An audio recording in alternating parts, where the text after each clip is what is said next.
What did you say your kid what? I have 11. 11. I know.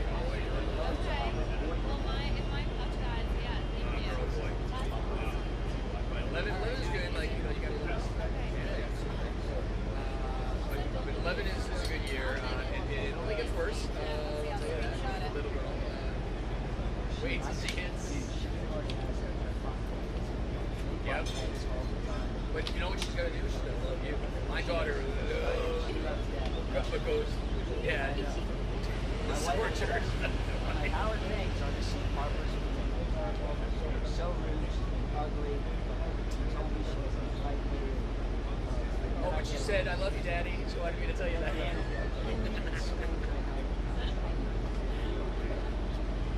that how it is? I feel like with girls, it's like you become closer to your own when you get older. Yes. When you're younger, you're just like closer to My your wife dad. says, one of my wife's best friends years ago. Growing up, biggest enemy. What is this? And also, she's around, you know. I can't come home like this weekend, right? I'm not going to go home after 2 days after not seeing my family and being like, who didn't do their homework? No, it's like, Dad's home.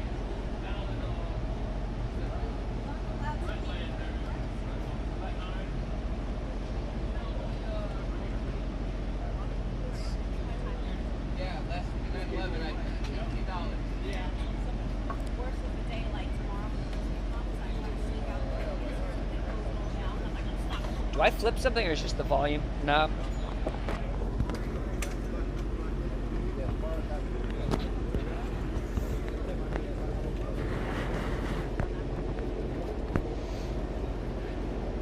Yeah, I used to enjoy the weekend hits with Eric. Yeah, I won't bring that up, but it's a sour spot for him. did you hear Cal Thomas on the Fox News Sunday panel when they were talking about cancel and Jimmy Kimmel? He goes, he's on the panel, Fox News Sunday, and is like, Yesterday? yeah, yesterday, and he's like, I had a show on Fox for 2 years. I was a contributor for 19. They got rid of me. And I was like, it was just so funny. Like somebody talking about like an ex-girlfriend or something. He's like, that's the free market. It was hilarious. My friend Hans Nichols was on the panel, and he had his face was like, I was like, Hans, your reaction, priceless. And it's like, and we were texting, he's like, Cal, you're 82 years old. Oh, and then he's like, and my ratings were good. What a time to be alive. I mean, I know I'm on the mic here, but was that more Arthel? My reading of that was, like Eric was here, Arthel wasn't here, I don't know. Was that part of it, you think, or? No.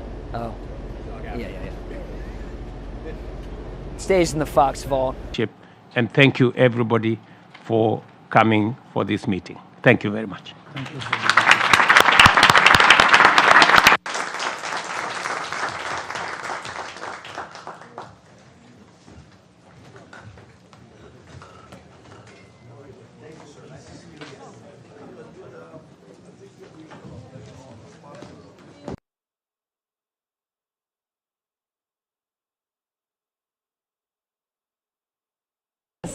Gave that hope through our Charter of the United Nations.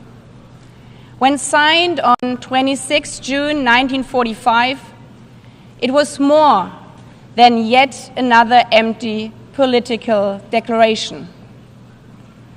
It was a promise from leaders to their people and from nations to one another that humanity had learned from its darkest chapters. It was a pledge not to deliver us to heaven, but to never again be dragged into hell by the forces of hatred and unchecked ambition. An acknowledgement that our failures came not from a lack of power, but from complacency. And the strong belief that our world could be better, that we could be better together. In the darkest moments of history, our grandmothers and grandfathers had the humility, grace, and I dare to say good sense to put aside their differences, their self-interest and their resentments, and to agree to work together. When faced with a crossroads, they chose the right path, the path of hope. But hope is not blind optimism. It's not the guarantee that everything will work out. It's a deep belief that we are doing the right thing, regardless of whether we succeed. Today, the hours indeed feel dark once again. We stand at a similar crossroads. We see children without parents searching for food in the ruins of Gaza, the ongoing war in Ukraine, sexual violence in Sudan, gangs terrorizing people in Haiti, unfiltered hatred online, and floods and droughts all over the world. Is this a world envisioned in our charter? Do we really need to relearn the hard lessons? Today is not about celebrating. It's about remembering those hard lessons and drawing on the courage to once again agree, to find hope instead of resignation, to find the spirit from 80 years ago once again, to choose the right path, not because of any guarantee, but because of the conviction that it's the right thing to do.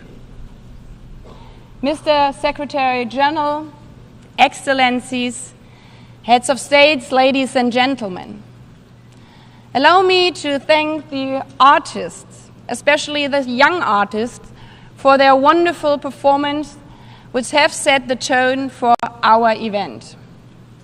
Today, as we mark 80 years of our United Nations, we are once again standing at a crossroads. We cannot take the easy path and simply give up. We have to choose the right path to show the world that we can be better together. Not because the last 80 years were perfect, not because for 80 years, because we have tried. For 80 years, this building has stood as a monument to our shared hopes for a better future. Yes, we have disagreed, we have struggled, but we have also triumphed.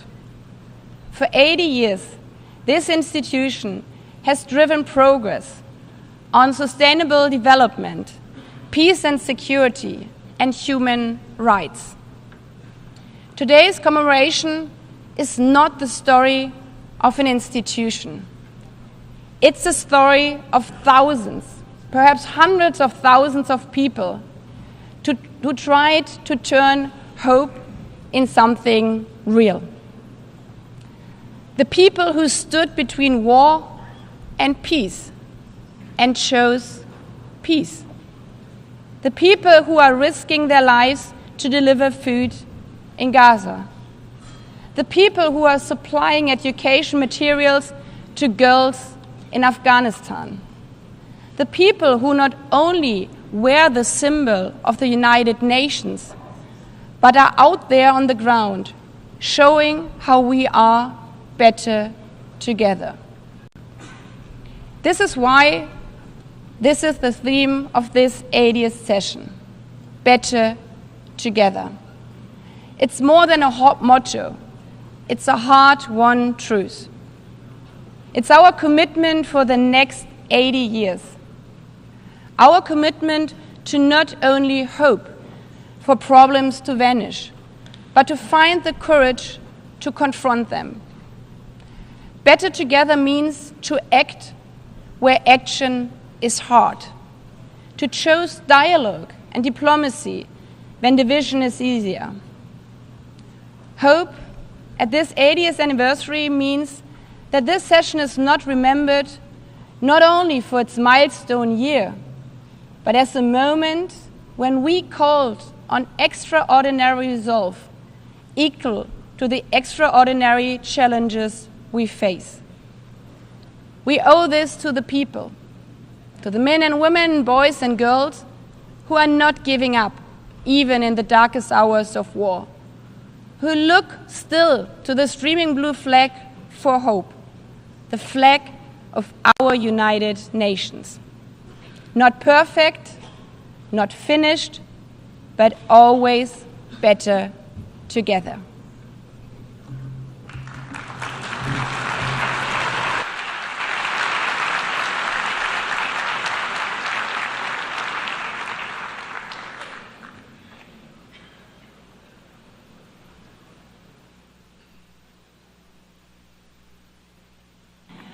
I now invite delegations to view a short film on the occasion of the 80th anniversary of the establishment of the United Nations entitled Better Together.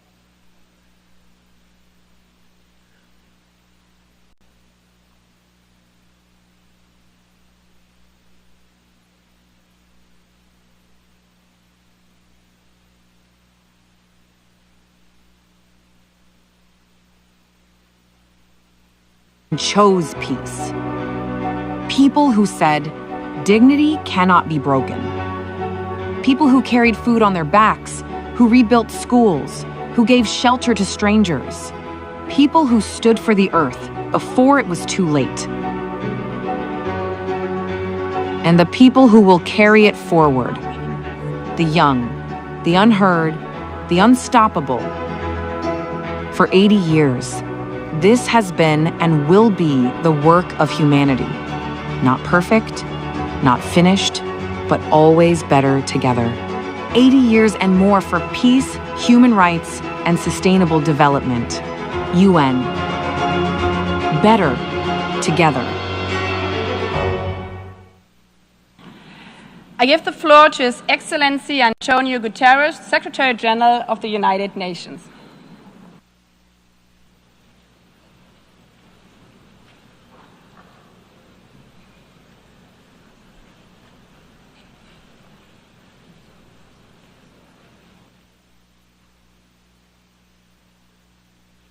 Madam President of the General Assembly, Excellencies, ladies and gentlemen. As we mark the 80th anniversary of the United Nations, I invite you to return for a moment to our earliest days. When the organization first opened its doors, many of its staff bore visible wounds from war, a limp, a scar, a burn. One of them was Major Brian Urquhart, the second person to be hired by the UN. A British soldier during the Second World War. He had been blown up on a ship in the Channel. Witnessed the liberation of the Bergen-Belsen concentration camp and carried for the rest of his life the limp from a parachute that failed to open. He was not alone. A clerk might quietly mention a bullet wound. A delegate, the shard of shrapnel still lodged in its chest. They had seen the worst of humanity, the horrors of the death camps, the cruelty of combat, cities entirely wiped out. And it was precisely because of what they had witnessed that they chose to serve peace. Excellencies, there is a persistent myth that peace is naive, that justice is sentimental, that the only real politics is the politics of power and self-interest. But those early staff were not idealists untouched by reality. They had seen war and they knew. Peace is the most courageous, the most practical, the most necessary pursuit of all. And in building the United Nations, they created something extraordinary, a place where all nations, large and small, could come together to solve problems that no country can solve alone. And yet, at this moment, the principles of the United Nations are under assault as never before. As we meet, civilians are targeted and international law trampled in Gaza, the Ukraine, Sudan, and beyond. As we meet, poverty and hunger are on the rise as progress on the Sustainable Development Goals falters. As we meet, the planet burns with fires, floods, and record heat raging through climate chaos. And at the same time, we are moving towards a multipolar world, but without strong multilateral institutions, multipolarity has its risks, as Europe learned in the First World War. To meet these challenges, we must not only defend the United Nations, we must strengthen it. And that is the purpose of Agenda 2030, the Pact for the Future, and the UN80 initiative, to renew the foundations of international cooperation and to ensure that we can deliver for people everywhere. Excellences, au fil des années, notre organisation a ouvert la voie à certains des plus grands triomphes de l'humanité. L'éradication de la variole, la régénération de la couche d'ozone, et par-dessus tout, la prévention d'une troisième guerre mondiale. Les défis des 80 prochaines années seront à la fois familiers et inédits. La lutte contre la guerre et la pauvreté se poursuivra. Mais il faudra également faire face au chaos climatique, aux technologies incontrôlées, à la militarisation de l'espace et à des crises encore inimaginables. Pour relever ces défis, souvenons-nous que nos fondateurs savaient déjà. La seule voie possible, c'est celle de l'unité. Soyons à l'auteur de ce moment avec lucidité, courage et conviction et réalisons la promesse de la paix. Je vous remercie.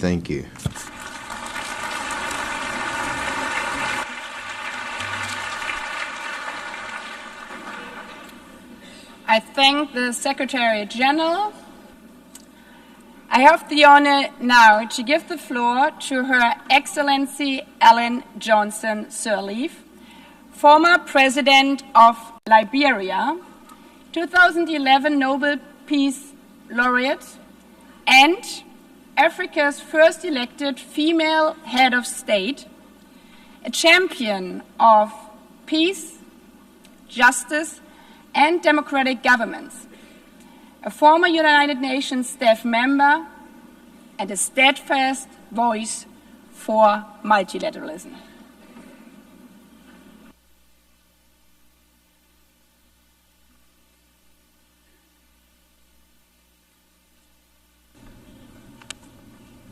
Excellencies, Madam President of the General Assembly, Secretary General, distinguished delegates, friends, I'm honored to address this high-level meeting on peace and security as part of the UN 80th anniversary. 80 years after the founding, we must recommit to the Charter, to our common security, to the belief that nations can choose dialogue over destruction. We begin in Africa, our shared cradle of resilience and hope, where democracy is weakening, where fractures across borders from Sudan to the Sahel to the Great Lakes strain our regional architecture. Yet, across Africa, communities stand up to extreme violence. Regional bodies mediate transitions, and women's groups negotiate truces when the state is distant and humanity is near. We have learned hard lessons. Prevention costs less than reconstruction. Reconciliation is a process, not an event. Peace agreements require institutions and citizens to be real. When guns fall silent, skills training, jobs, justice, and dignity must follow swiftly. Liberia's story illustrates UN-led progress and success. The largest peacekeeping force joined Africa's forces to disarm fighters, support elections, reform security institutions, and create space for reconciliation and growth.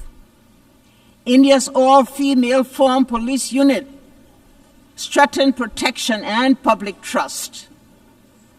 The mission ended with Liberia standing on its own feet, out of war, into a fragile peace with accountability, inclusive dialogue, and economic opportunity for young people.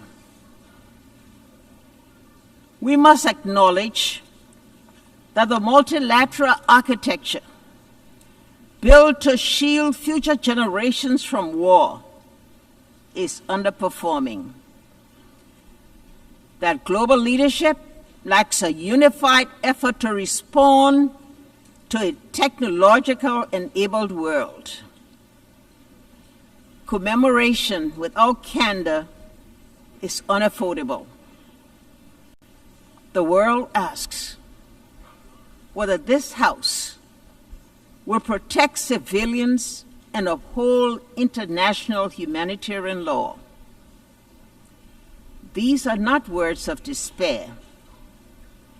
They are summons to repair. Our answer must go beyond words.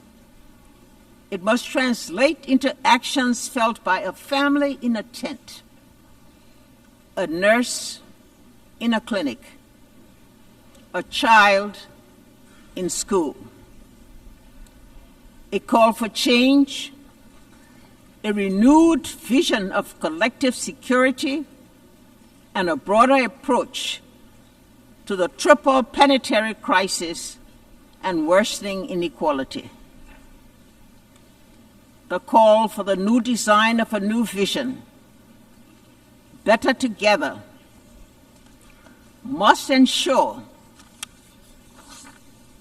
immediate protection of civilians, finance for conflict prevention, proposals that pay real people, leaders who are audible and accountable, women at the table with budgets that guarantee their participation in all peace negotiation delegations, and the deep weaponization of the information space. None of this is beyond our reach.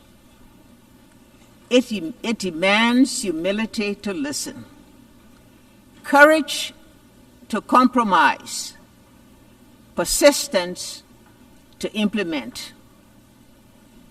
Peace is not built only in conference rooms, but in classrooms where girls learn without fear, clinics where mothers deliver safely, markets where youth find dignified work, courts where law is fair, and in daily acts of neighborly coexistence. 80 years on, the United Nations founding generation would ask if we are still worthy of the hopes inherited. Our answer must be yes. Not because the world is less dangerous, but because our determination is stronger. Better together. Your theme,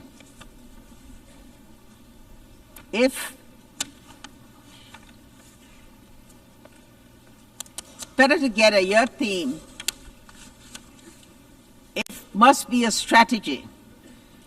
Regional bodies and the UN working together, civil society and governments co-designing solutions, women and men sharing power equally, truth and reconciliation traveling the same road.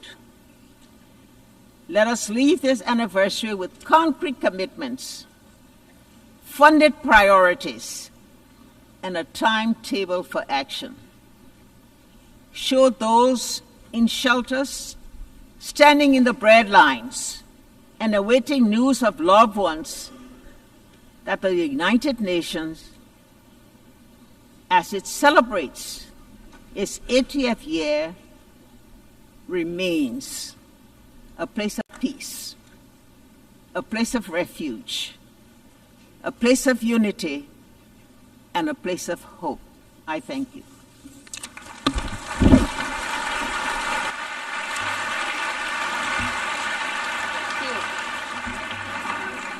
I thank Her Excellency Ellen Johnson Sirleaf for your strong and wise words. I now give the floor to Her Excellency Gro Harlem Brundtland, former Prime Minister of Norway, former Director General of the World Health Organization, a medical doctor committed to health as a human right, and instrumental in placing sustainable development at the forefront of our international agenda.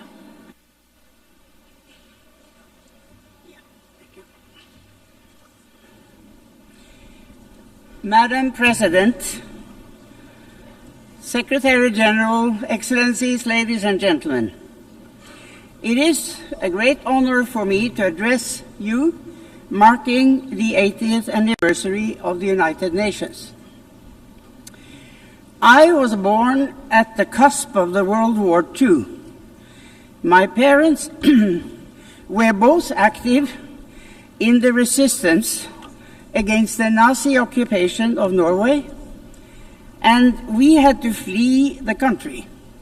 Some of my earliest memories are from Sweden, where my parents worked for Norwegian refugees.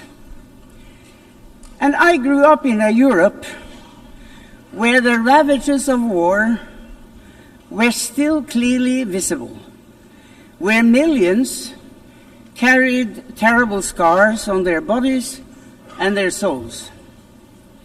It is against this background that the UN was founded, not as a symbol, but as a solemn promise.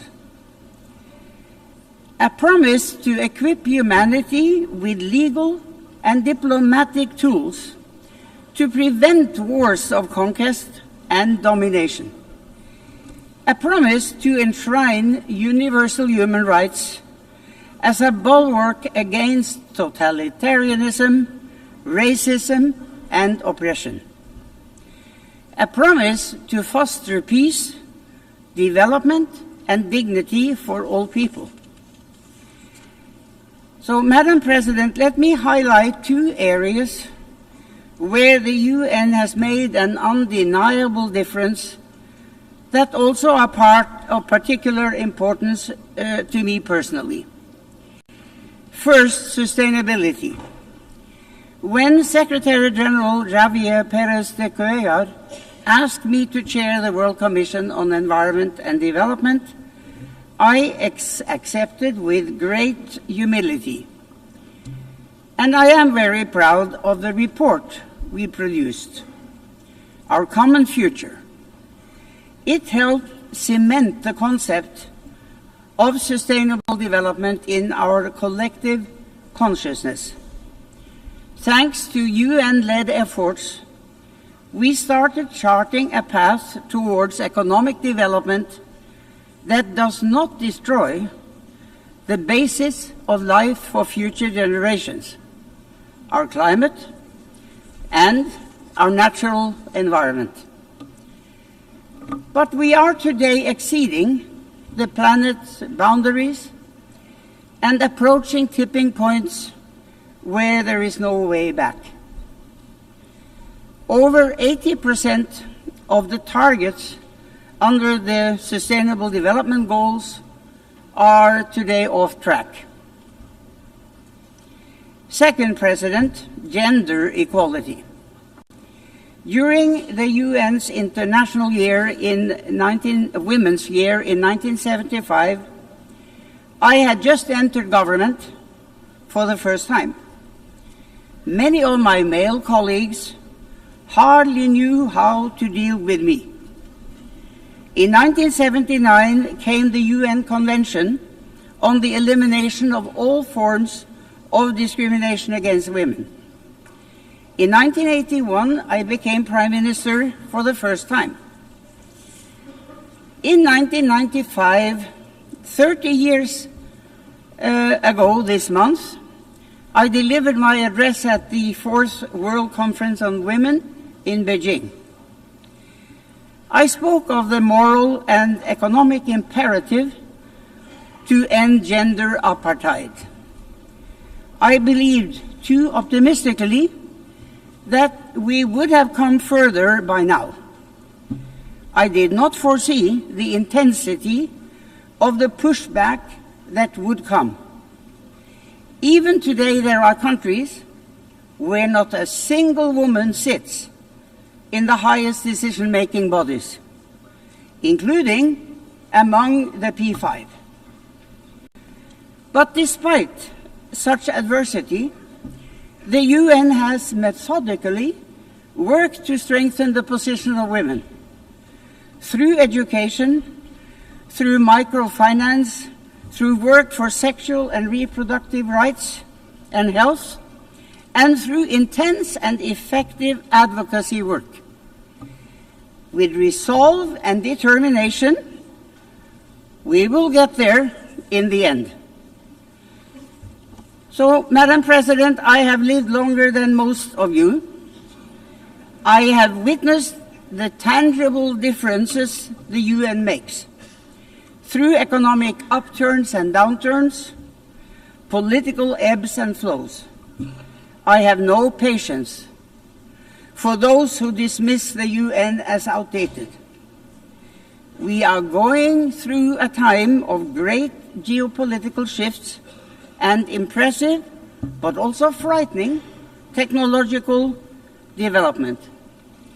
The UN as our common hub for getting the facts on the table, debating and deciding on solutions, and acting is more important than ever. We owe that not just to ourselves, but to the generations to come. Thank you.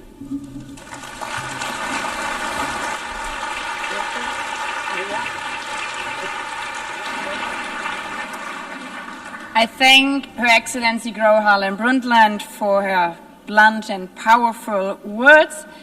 I have the honor now to give the floor to Ms. Maria Ressa, 2021 Nobel Peace Prize laureate, award-winning journalist, professor at Columbia University, co-founder of Rappler online news site, and a fearless defender of freedom of expression in the face of constant political harassment and arrests.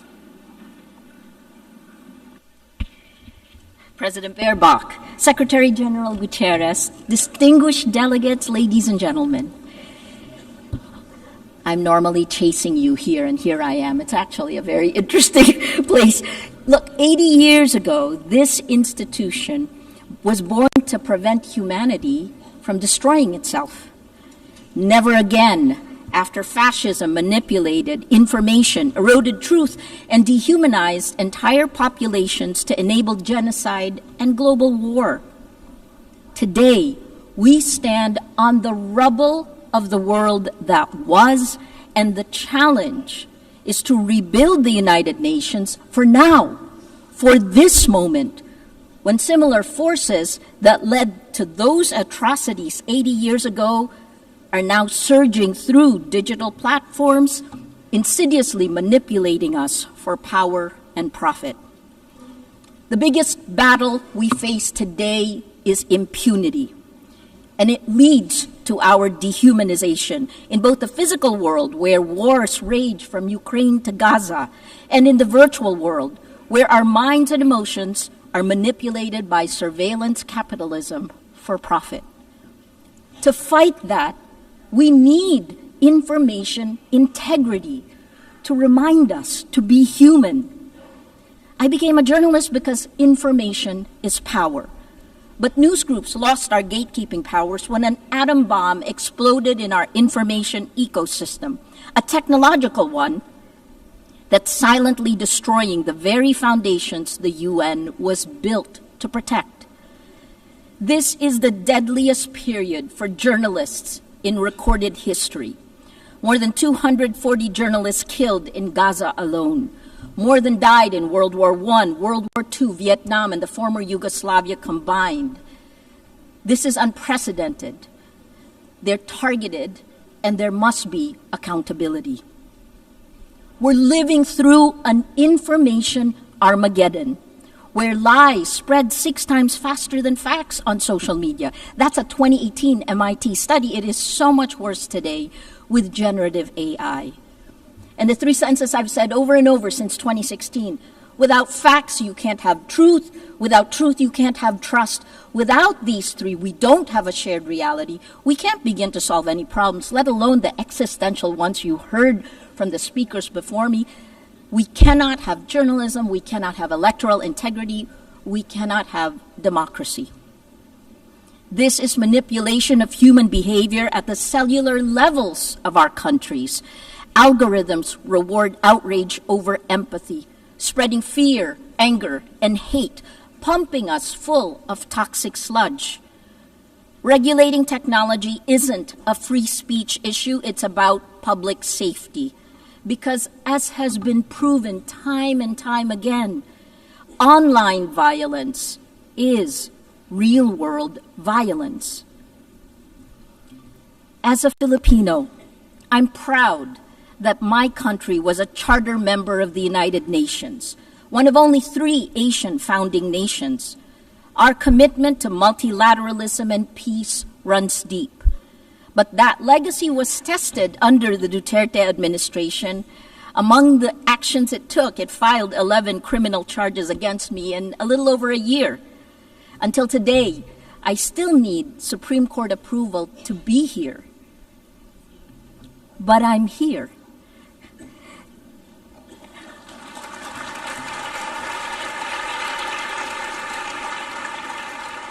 And my former president, well, he was arrested in March for alleged crimes against humanity and is detained at The Hague waiting for trial.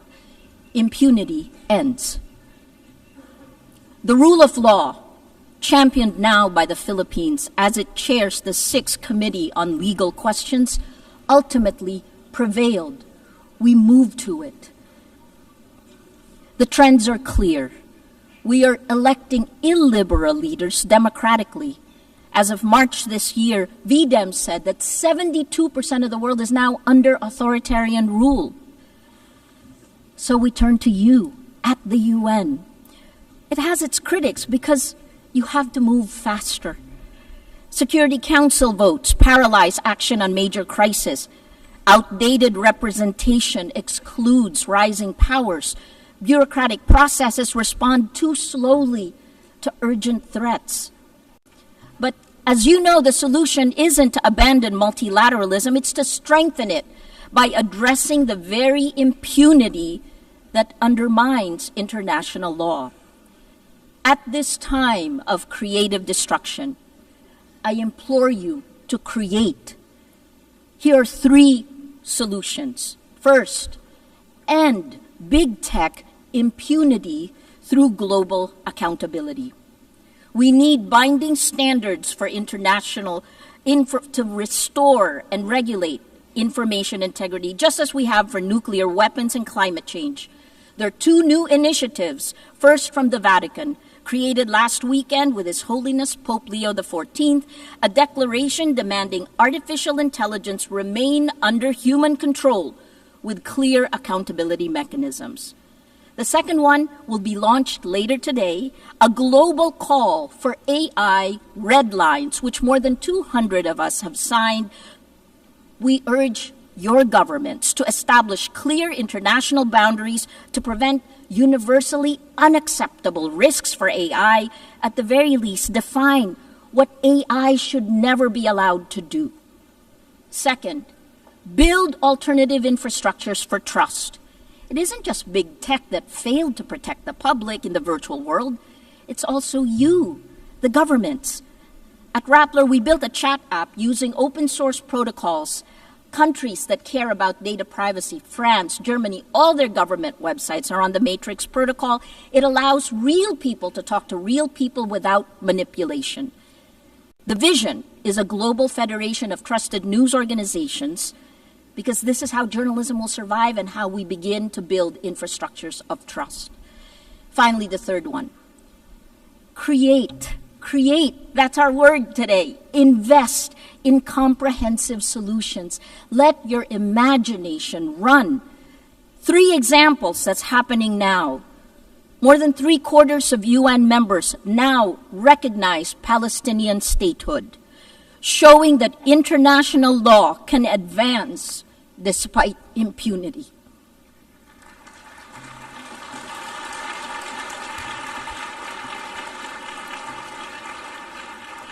On gender, the Nobel Women's Initiative have pointed out, demonstrated that in nearly every conflict around the world, women are leading efforts for peace, defying displacement, patriarchy, gender apartheid, and militarized violence every day. And finally, on Wednesday, Demokrasya Siempre, 20 nations will pledge to strengthen democratic institutions and fight for information integrity. More than 40 Nobel laureates we have gathered together to support this multilateral initiative led by the Global South. Information integrity is the mother of all battles. Win this, and we can win the rest. Lose this, and we lose everything. Please choose courage over comfort, facts over fiction, hope over fear. A lot has changed since the UN was created 80 years ago. But its values, peace, human rights, justice, rule of law, these are more essential today than ever. It is time to create again, to build better, together. Please, act now, before it's too late. Thank you.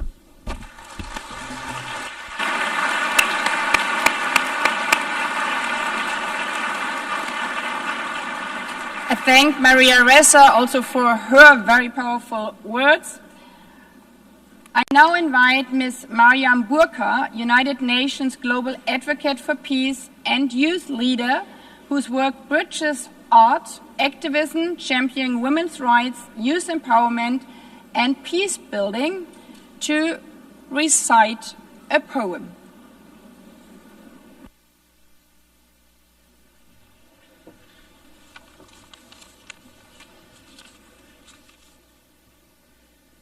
The President, Secretary General, distinguished delegates, excellencies, good morning.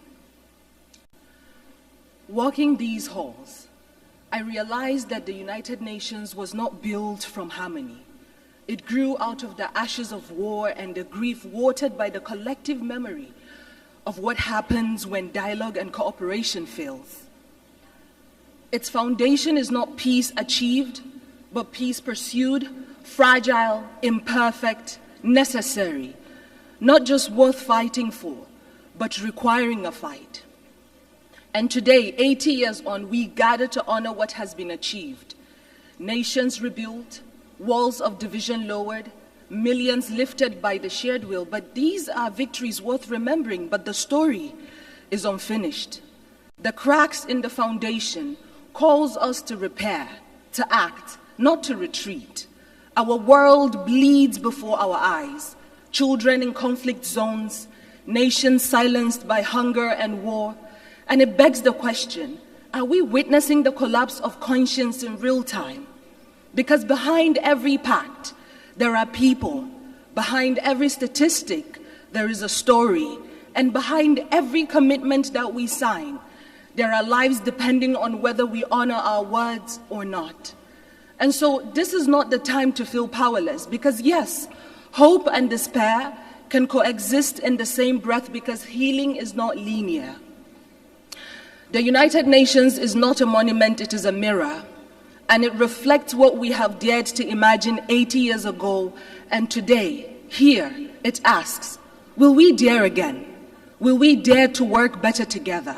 Because if the past proves that we can build peace from ashes, then the present demands that we build it again, louder, braver, together. I speak as a global peace advocate, not because peace is easy, but because silence is complicity, and so I will not be silent.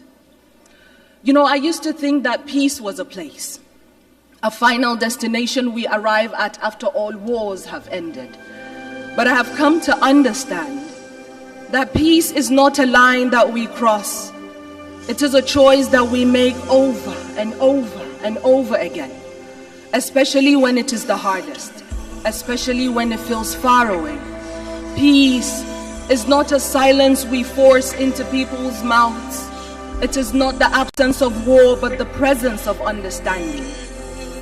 Peace is a child learning to sleep again without flinching at the wind. It is a mother not having to choose between bread and dignity. It is a father not having to swallow his voice to feel like a man. Peace is messy, like forgiveness. It does not arrive in parade floats. Sometimes it comes crawling through broken windows when we finally agree that being right is not better than being whole. Peace is not found, it is built, brick by brutal brick, by hands that once knew how to fight, now choose to hold instead. There was a time when we measured strength by how long we could hold a grudge. But today, let us measure strength by how long we could hold space for someone else's truth. Because there was a me and a you before there was ever an us. And if us is broken, then peace is what lets us lay down the shards without aiming at each other's throats. Peace is the poem you write after the war in your chest has finally run out of ink. It is the moment you return to your body and find yourself still standing. Peace is not easy. And so let us not forget the ones who have carried peace quietly through the fire.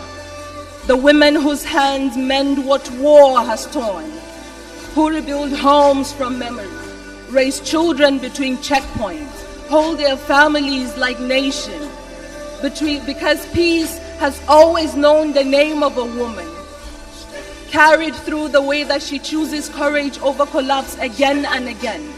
And so today I speak peace into the bones of this world, into the rubble, into the rage, into the ruins. Because if war teaches us how to shatter, then peace must teach us how to stay soft, to stay human.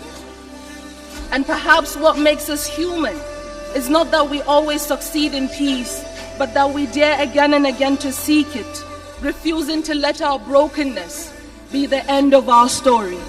Thank you.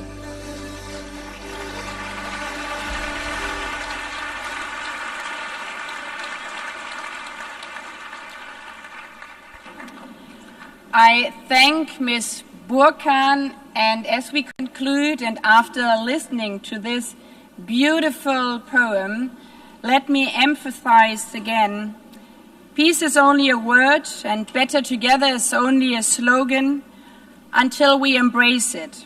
So I invite you to embrace and live up to be better together over this 80th session. This is not the story of an institution. It's the story of people. people who stood between war and peace and chose peace. People who said, dignity cannot be broken. People who carried food on their backs, who rebuilt schools, who gave shelter to strangers. People who stood for the earth before it was too late. And the people who will carry it forward. The young, the unheard, the unstoppable. For 80 years, this has been and will be the work of humanity. Not perfect, not finished, but always better together. 80 years and more for peace, human rights, and sustainable development. UN. Better together. Before adjourning this meeting, I would like to remind delegation that the high-level meeting on the 30th anniversary of Fourth World Conference on Women will begin immediately in this hall. Delegations are therefore requested to remain seated while the stage is being prepared for the next meeting. The high-level plenary meeting to commemorate the 80th anniversary of the establishment of the United Nations has concluded. I thank you. The meeting is adjourned.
Distinguished delegates, please take your seats. We are going to start now. Please take your seats.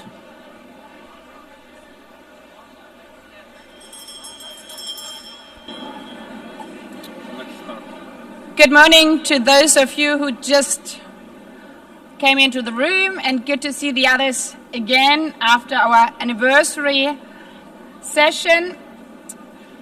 The high-level meeting of the General Assembly on the 30th anniversary of the First World Conference on Women is called to order.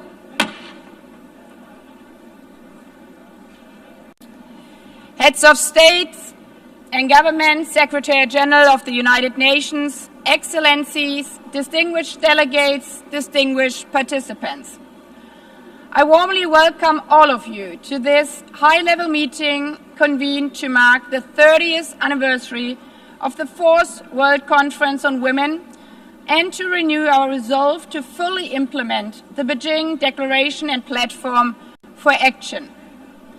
This high-level meeting is held on the theme Recommitting to, Resourcing and Accelerating the Implementation of the Beijing Declaration and Platform for Action to achieve gender equality and the empowerment of all women and girls, in accordance with General Assembly Resolution 79/288 of 7th May 2025. Allow me now to make a statement as President of the General Assembly.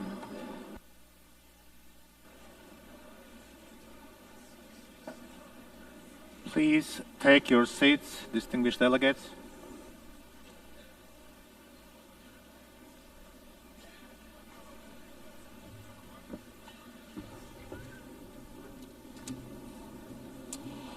Human rights are women's rights, and women's rights are human rights, once and for all. When these famous words were spoken by Hillary Clinton 30 years ago in Beijing, they were revolutionary. But if our daughters heard this today, wouldn't they rather think, why would women's rights not be human rights?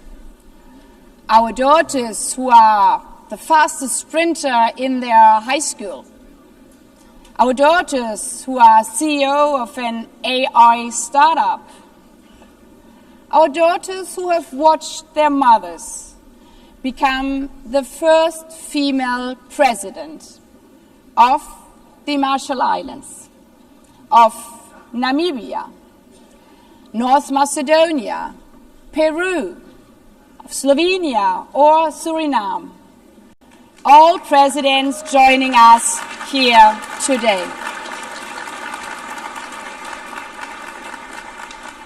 For so many of you, of us here in this room, we hold these positions that when we ourselves were young seemed unattainable, but are now almost normal for the next generation. Because we stand on the shoulders of giants, on the shoulders of women who paved the way forward also for us. Towards a world in which our daughters today regard women's rights, our human rights, as a simple fact, not as something revolutionary. Mr. Secretary General, Excellencies, feminist leaders, ladies and gentlemen, today we celebrate the courageous women who fought for every single phrase, for every single word in the Beijing Declaration. Their fight paid off. The Beijing Declaration was a watershed achievement advancing women's rights, resources, and representation. As Mama Mongella, how she was called, stated in 1995, a revolution has begun. There's no going back. Yet, 30 years later, the revolution remains unfinished. when the phrase, "she runs like a girl," is hailed as an insult, when highly qualified CEOs are called diversity hires, when a female world leader is attacked on social media not for the speech she gave, but for the wrong high heels she wore. That is when we remember how far we still have to go. There's no country in the world where women's rights are fully equal to men. And there are still too many places where even speaking about women's rights is a matter of life and death. Just weeks ago in Afghanistan, after the deadly earthquake, women and girls were left trapped in rubble as male rescuers were forbidden from touching them. As one survivor said, "Being a woman here means we are always the last to be seen." We see this also in Sudan, where the brutal civil war between two generals is literally being fought over women's bodies. I still have her voice in my ear when one mother told me, while I was sitting with her in a refugee camp, that she wishes that they all would have been simply killed instead of having to see her daughters being raped over and over again. This year alone, demand for life-saving post-rape support in Sudan increased almost 4 times. And this is no exception. 1 in 3 women globally will experience sexual violence at some point in her lifetime. 1 out of 3. This is us. And these battles extend to family planning. UNFPA estimates that today a quarter of women are unable to make decisions about their own health care, and roughly half of all pregnancies are unintended. Delivering on Beijing, on this revolution, means also that no male politician, judge or religious leader should dare to tell our girls what to do with their bodies, because they are human beings, not property. It's our body, our choice. In this regard, I'm honored we are joined by our first guest speaker, Cecilia Suarez, who is using her platform to speak out against this scourge in Latin America and the Caribbean, affecting as many as 76% of women in the region. But even in the darkest hours, women are not victims. They are survivors. They are heroes.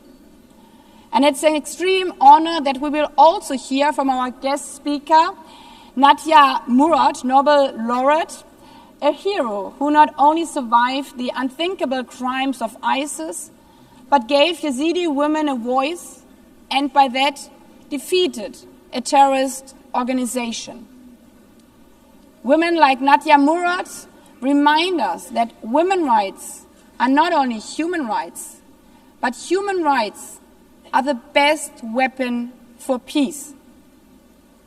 Excluding women peace builders doesn't just reduce the possibility of peace, it undermines its very foundation and longevity. Therefore, we are celebrating today not only Beijing, but also 25 years of Resolution 1325 on women, peace and security.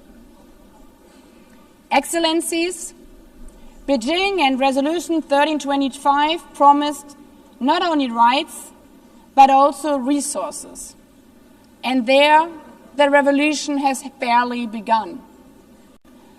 At the current rate, reaching economic equality will take 123 years.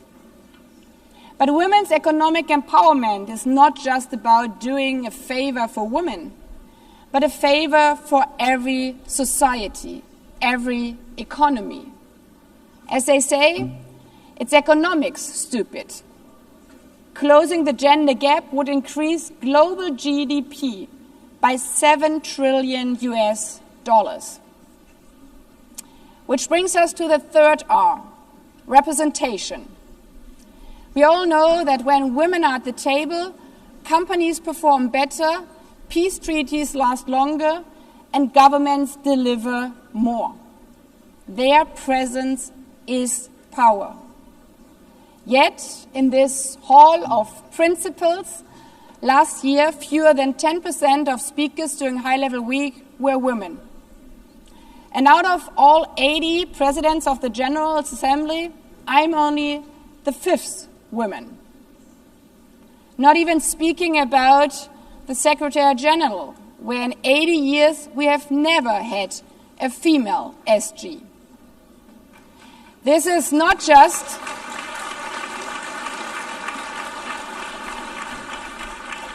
This is, as we can hear, not just a matter of representation, it's a matter of credibility to practice what we preach.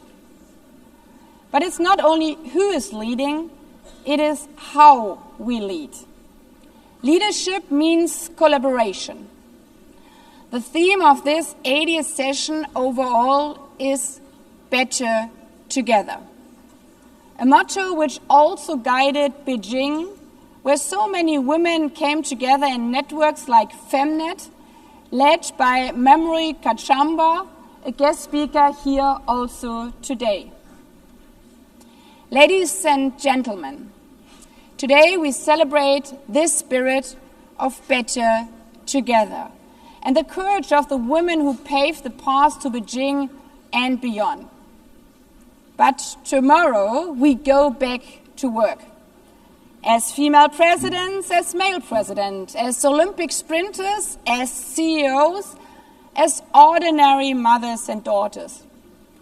And just in case, while finishing the revolution from Beijing, we might hear that contemptuous phrase, "you run like a girl," we should remember what little girls all around the world would do.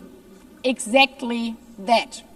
Proudly run like a girl, fast as hell, even in high heels, showing that women's rights are always human rights, that they are our rights, our future.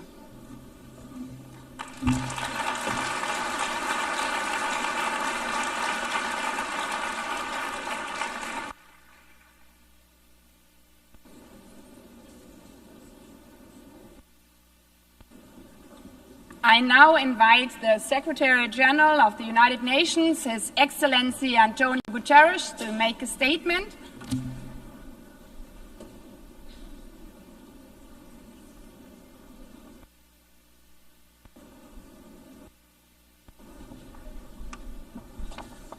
Madam President of the General Assembly, Excellencies, dear friends.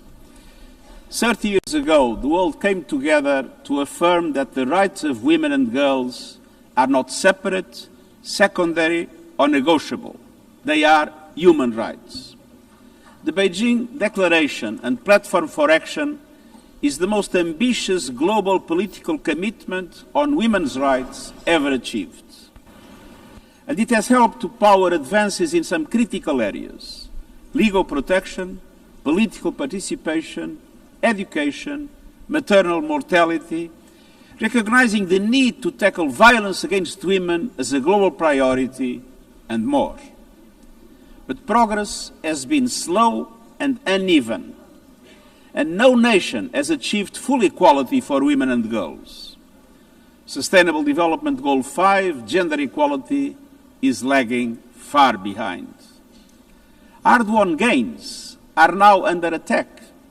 Meanwhile, conflicts and climate disasters are multiplying, and the human rights of women and girls are casualties of both. Cultural and structural barriers remain entrenched, and technology is spreading hate like a virus. A wave of misogyny is rolling across the world. Let us be clear. Equal rights and opportunities are not partisan issues. They are global imperatives and the foundation of peace, prosperity, and progress. Excellencies, dear friends, in every region, every country, every community, women and girls are fighting for their rights, demanding freedoms, combating abusive practices, rallying for legal protections, and organizing to take their rightful place at the table in decision-making and peace processes. And the United Nations stands with them. All leaders should do the same, by speaking out for the rights of women and girls, by making clear that tradition cannot excuse oppression, and by doing everything possible to realize the vision of the Beijing Declaration.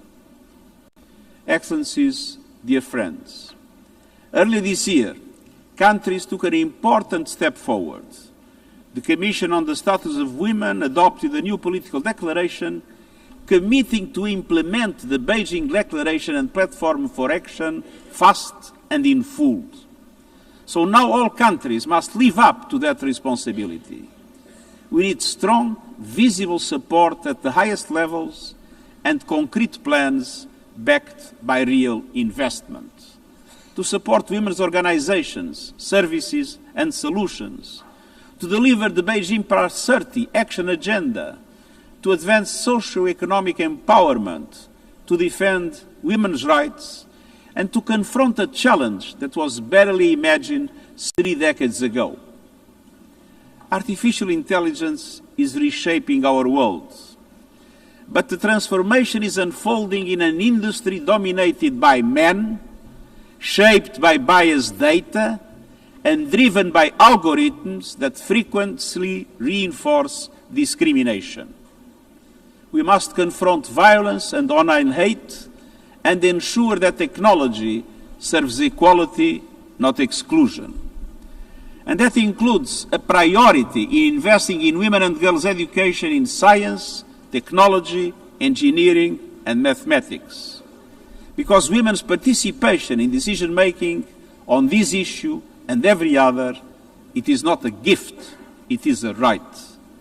It strengthens societies, enriches debate, and boosts equality across the board. We must remove systematic obstacles to equality for women and girls. From discrimination to unequal pay and inequality before the law. We need universal ratification of the Convention on the Elimination of all forms of discrimination against women. Excellences, enfin, nous devons prendre des mesures proactives pour assurer la participation des femmes à la prise de décision à tous les échelons. Ici, aux Nations Unies, grâce à des efforts soutenus, nous avons atteint et maintenu la parité homme-femme parmi les cadres dirigeants. And allow me a brief explanation on this. Some think that we had to bend the rules in favor of women to reach parity. Totally wrong. The only thing we did was to guarantee that there was effective equality opportunities for women and men, and that the selection processes had not a misogynist bias. And the result was parity at the level of the high direction of the United Nations. Nous poursuivrons nos efforts pour parvenir à la parité dans l'ensemble de l'organisation, guidée par notre plan d'accélération pour l'égalité des genres. Excellence, il y a 80 ans, la Charte des Nations Unies affirmait l'égalité des droits entre les femmes et les hommes. Il y a 30 ans, la déclaration de Pékin consacrait les droits des femmes comme des droits humains. Aujourd'hui, dans cette enceinte, nous devons entendre comment nous comptons transformer ces ambitions en réalité. Faites entendre vos engagements, présentez vos plans. Ensemble, réalisons l'égalité pour les femmes et les filles, une égalité dont notre monde a tant besoin. Je vous remercie.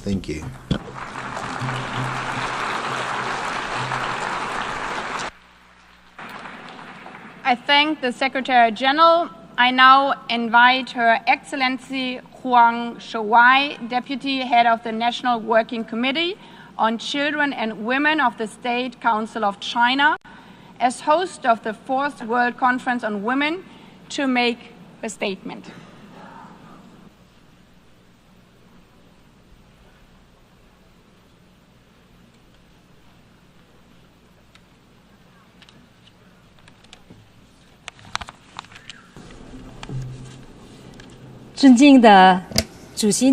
Distinguished Madam President, distinguished colleagues,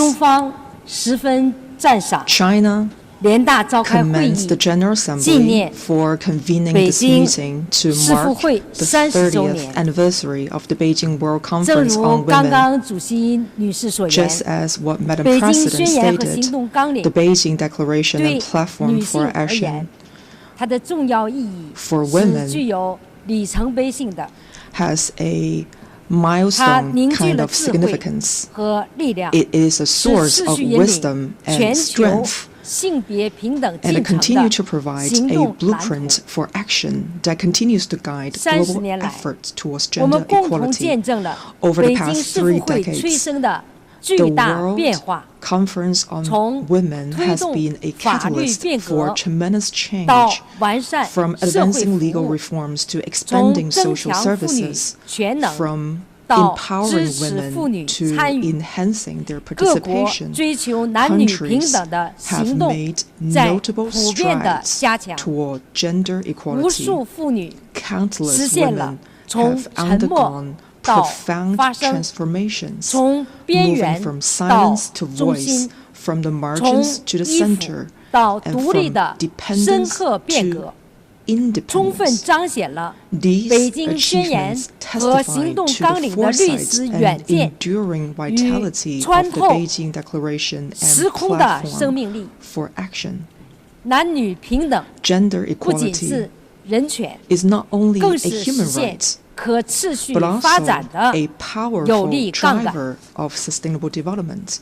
For the past 30 years, as host of the Beijing Conference on Women, China has honored its commitments through concrete action. Under the leadership of the Chinese Communist Party, China has steadfastly advanced gender equality as a fundamental national policy, implemented 4 successive cycles of the National Program for Women's Development, and built a comprehensive legal framework of more than 100 laws and regulations to safeguard women's rights and interests.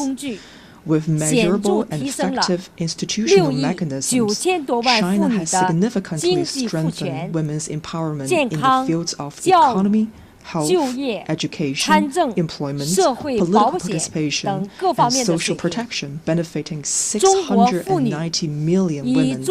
Chinese women, with their creativity, continue to hold up half the sky in the nation's progress.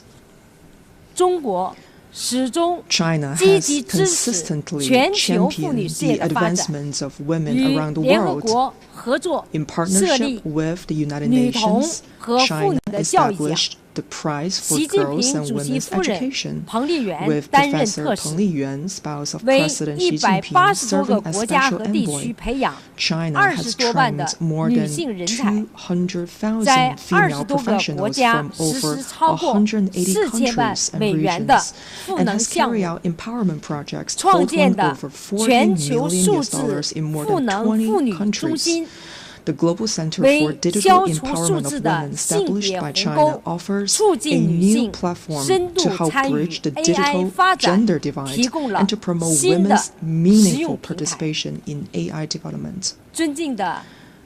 Distinguished Madam President, colleagues, at present, the century's profound transformation is accelerating, and the global governance stands at a critical crossroads. Nearly 10% of women remain trapped in extreme poverty. More than 600 million women lived amid conflict, and violence against women, discrimination, and economic inequality continue developing countries face an annual funding gap of $420 billion for gender equality. These challenges call for urgent, more proactive, and pragmatic action. Chinese President Xi Jinping's proposal for global governance initiative comes at a critical juncture.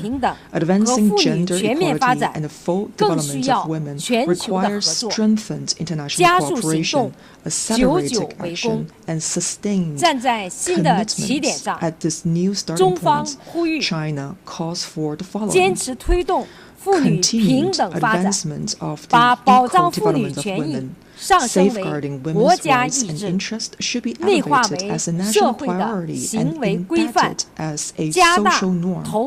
The allocation of resources to this end should be increased to ensure women's equal access to opportunities and their full participation. Continued empowerment of women in innovation and development. Quality education for women and girls should be provided. Digital technologies should be harnessed to strengthen their capabilities, support their leadership, and unlock their innovative potential. Continue to promote the shared development of women worldwide.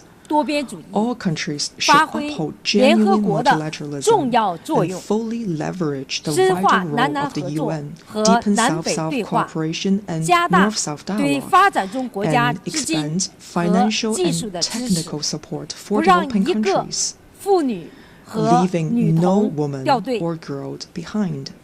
Distinguished Madam President, dear colleagues, gender equality is not only a matter for women, but a cornerstone of human progress and human civilization. Let us remain true to our original aspirations and mission, continue to translate the blueprint of the Beijing Declaration and platform for action into tangible results, and work together to build a community with a shared future for all.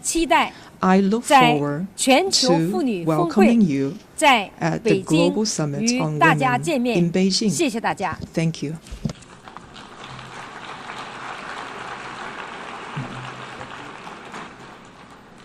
I thank the Deputy Head of the National Working Committee on Children and Women of the State Council of China. I now invite Ms. Sima Bahous, Executive Director of the United Nations Entity for Gender Equality and the Empowerment of Women, to make her statement.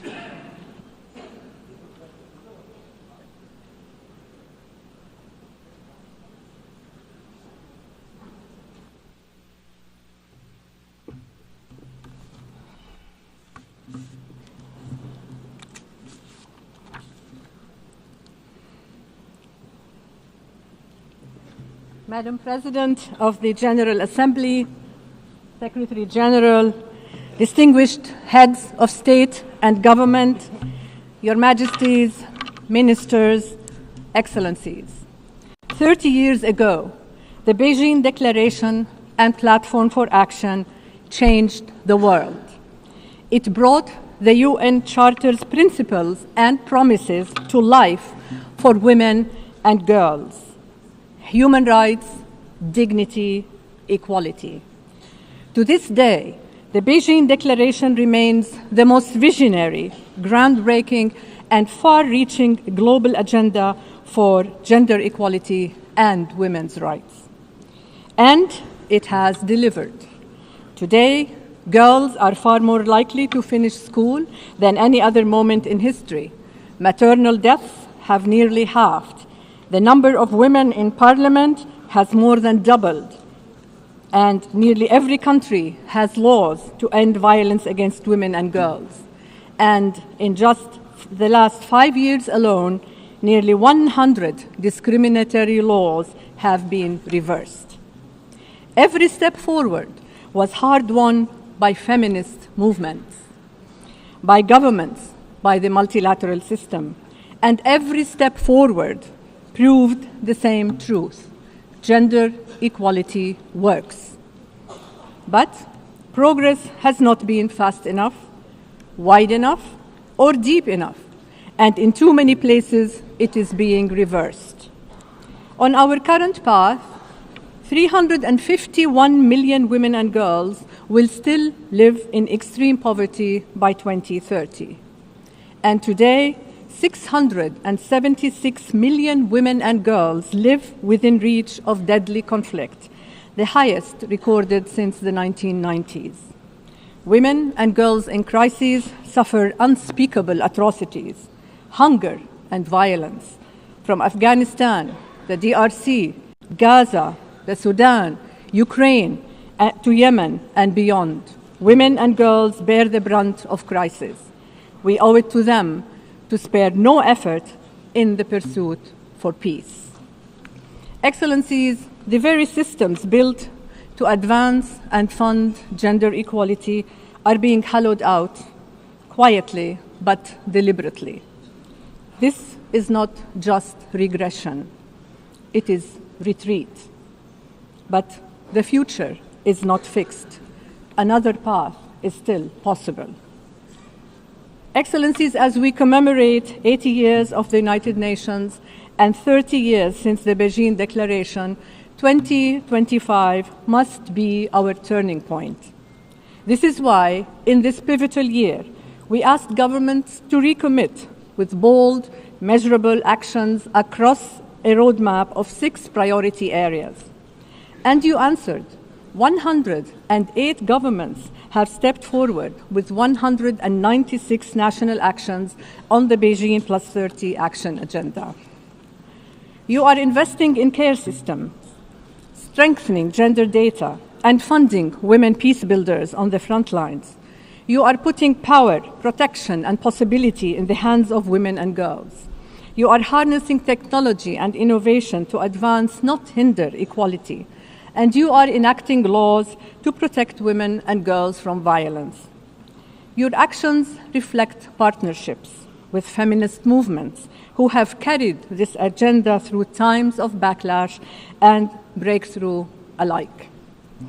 Importantly, your actions prioritize the leadership and voice of adolescent girls and women. These actions form a map of the possible, and we know what that possible can deliver when we come together. Just this past week, you took another step forward together when you adopted by consensus the resolution to revitalize the Commission on the Status of Women, a timely legacy of Beijing Plus 30. I applaud you for this. This is multilateralism at its best. Excellencies, your words today must be matched by courage tomorrow. In the policies you pass, in the budgets you allocate, and the change you drive together with and for women. Because gender equality remains a unifying force for the world. Let history remember 2025 as the year we stood our ground for ceasefires, for peace, for justice, for equal rights, for sustainable development, and for prosperity for all women, for all girls, for all humanity. I thank you.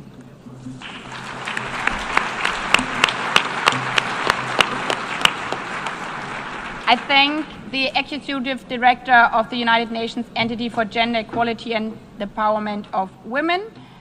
I now invite Ms. Dean Keita, Executive Director of the United Nations Population Fund, to make her statement.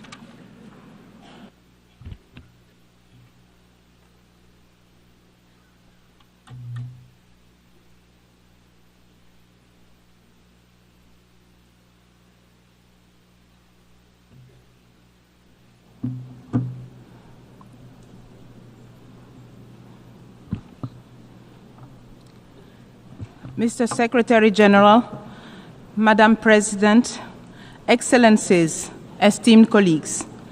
30 years ago, in Beijing, the world pledged to achieve gender equality and women's empowerment.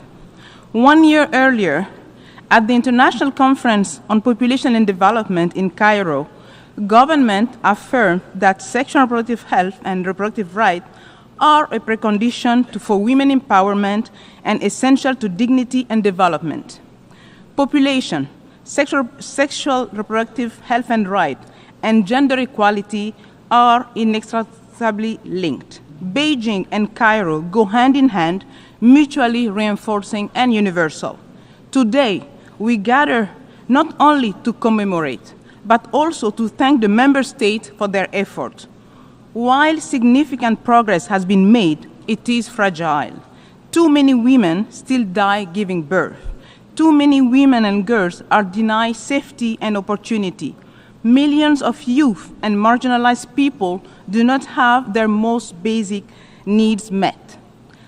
And new threats are rising: climate change, increasing conflict, digital world where technology, including artificial intelligence, can be fabulous opportunities when used properly, instead of being weaponized against women and girls.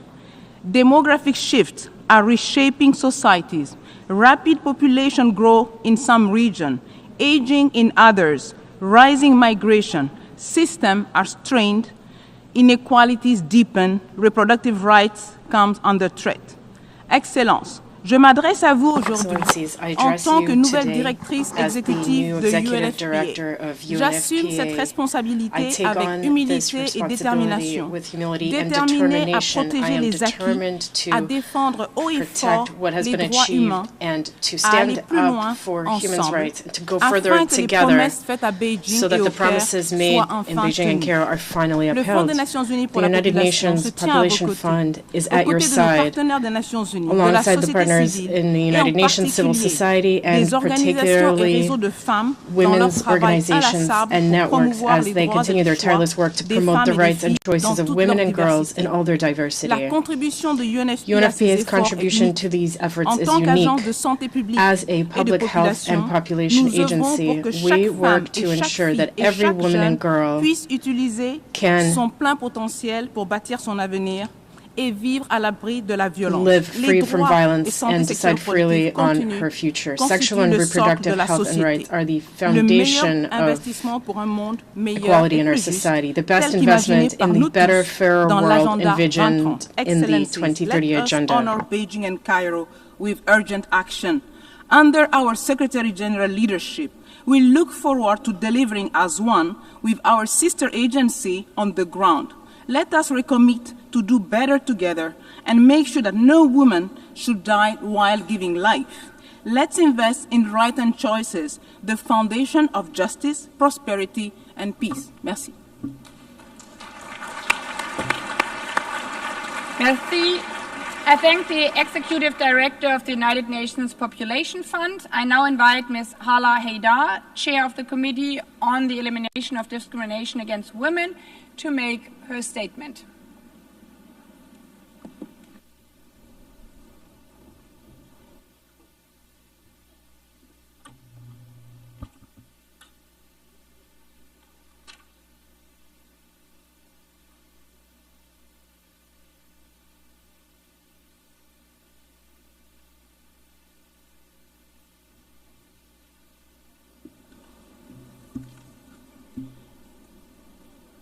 Madam President of the GA, Mr. Secretary General, Excellencies, ladies and gentlemen.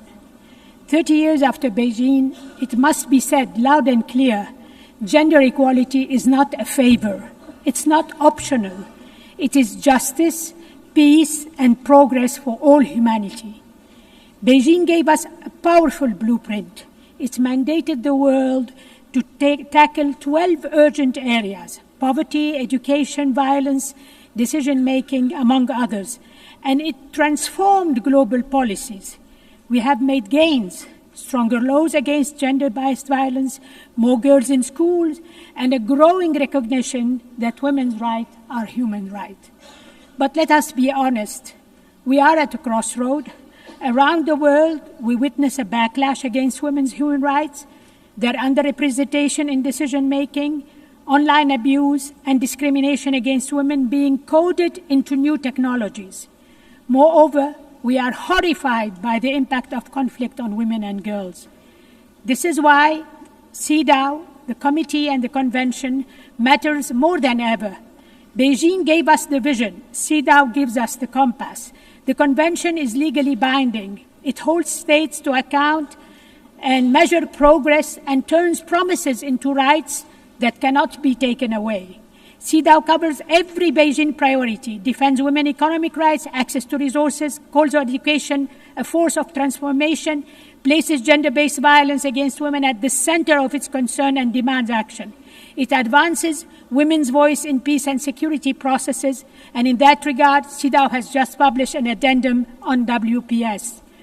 And with General Recommendation number 40 on the equal and inclusive representation of women in decision-making system, whose elaboration was supported by a large number of member states, it sets a bold roadmap for 50-50 parity in decision-making, not some distant day, but now. CEDAW is not a bystander. It's a driving force. It is addressing many emerging issues faced by women and girls in conflict, online abuse, stereotypes, and the gendered impacts of climate change. So today, let us stand together and say we will not go back. We will not allow the progress of the past 30 years to be undone. We will renew our commitments, demand accountability, and keep pushing until every woman and girl can live in freedom, equality, and dignity. Beijing gave us the blueprint. CEDAW gives us the compass. Today, as we celebrate Beijing Plus 30, I call on every government in every institution and every one of us. Let us turn today's momentum into a movement. Let us act united, boldly, urgently, until equality is no longer a dream, but the lived reality of every woman and girls everywhere. I thank you for your attention.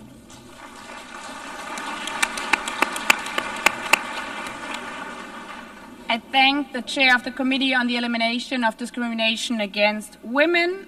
I now invite Ms. Claudia Flores, chair of the Working Group on Discrimination Against Women and Girls, to make a statement.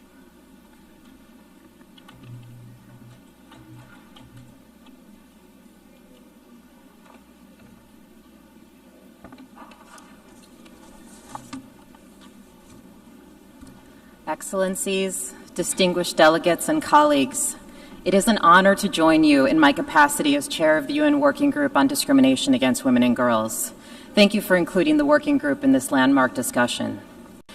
As we reflect on and reaffirm the Beijing Declaration and Platform for Action, we have both an opportunity but also a responsibility. We celebrate the gains of the last 30 years, recognizing that these victories, above all, belong to the brave women and girls human rights defenders who have pressed forward in the face of great restraints and risk. We also acknowledge the important progress achieved by member states in partnership with diverse stakeholders. As it marks its 15th anniversary, the working group has seen meaningful strides, from laws ensuring equal participation in public life, to reforms dismantling discrimination in family and cultural life, to new investments expanding women's and girls' economic rights.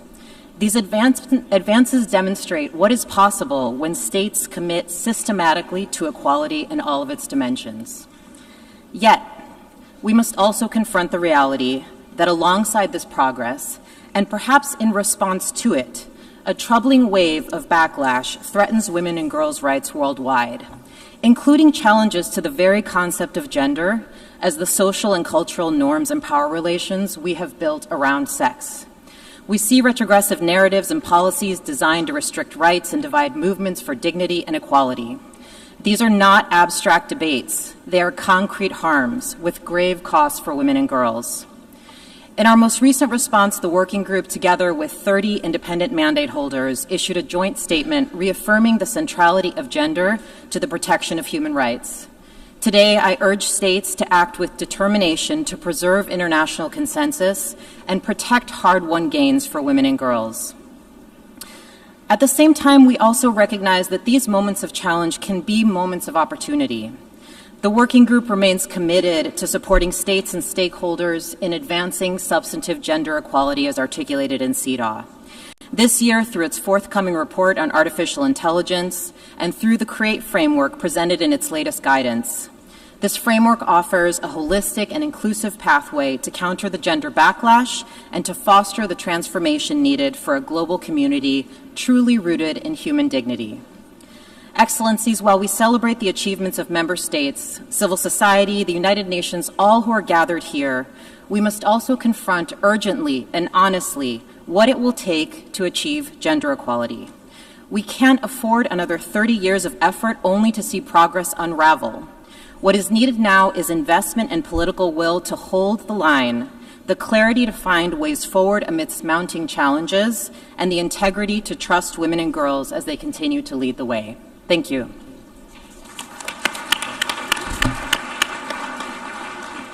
I thank the chair of the Working Group on Discrimination Against Women and Girls. I now invite Ms. Reem Al-Salem, Special Rapporteur on Violence Against Women and Girls, its causes and consequences, to make her statement.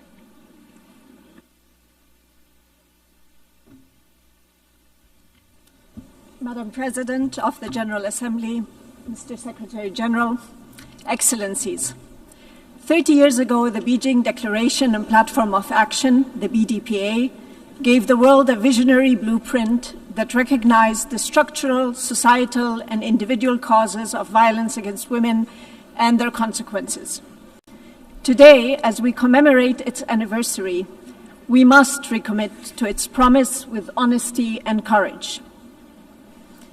That starts with returning to the original intent of the BDPA, not diluted, not reinterpreted, and to implementing it comprehensively and not superficially. Let me highlight 6 commitments that are especially urgent and pertinent today.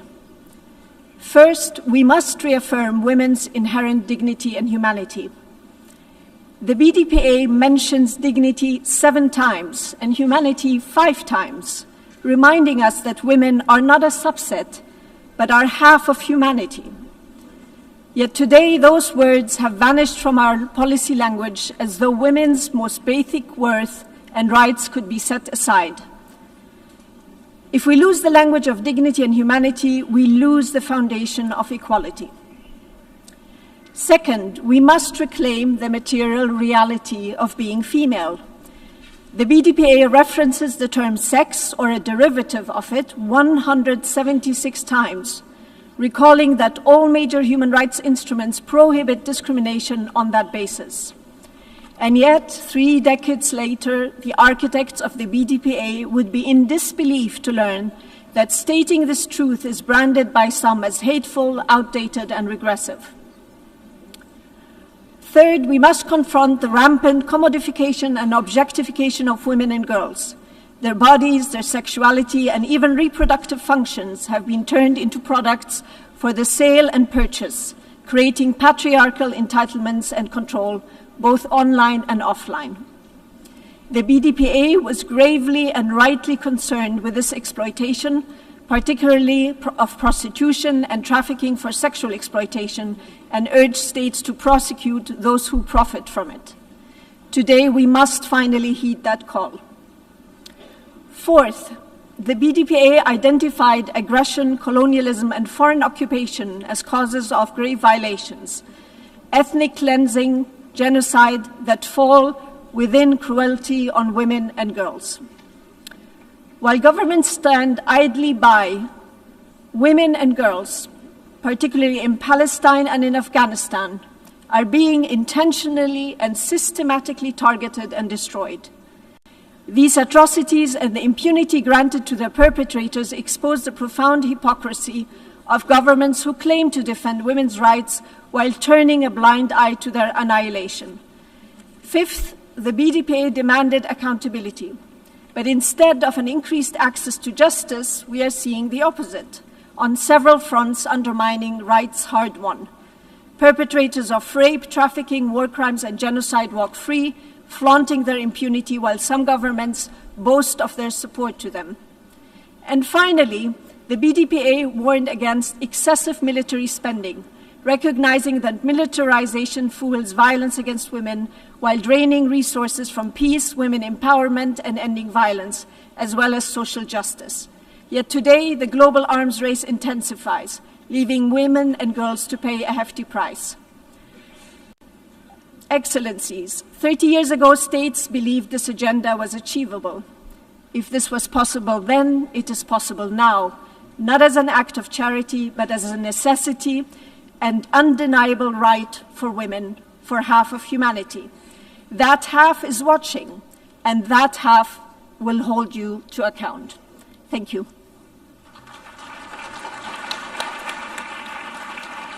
I thank the Special Rapporteur on Violence Against Women and Girls, its causes and consequences.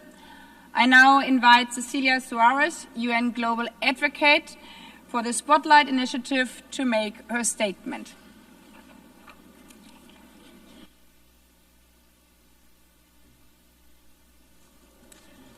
Good morning, Madam President, Secretary General, Excelencias, amigos. Nos reunimos como cada año en este mes para echar la mirada al mundo que hoy habitamos. Un mundo complejo sin duda, entre múltiples conflictos armados, un genocidio en toda regla, una crisis climática cada vez más severa y el imparable avance de la tecnología sin un marco jurídico y claro, así como transparente. Y como cada septiembre, volvemos al tema que nos convoca, la equidad que mujeres y niñas siguen anhelando y demandando a lo largo y ancho de nuestro planeta. Hoy, con una urgencia radical que muestra que una política de omisión significaría para millones de mujeres y niñas en todas las latitudes un retroceso.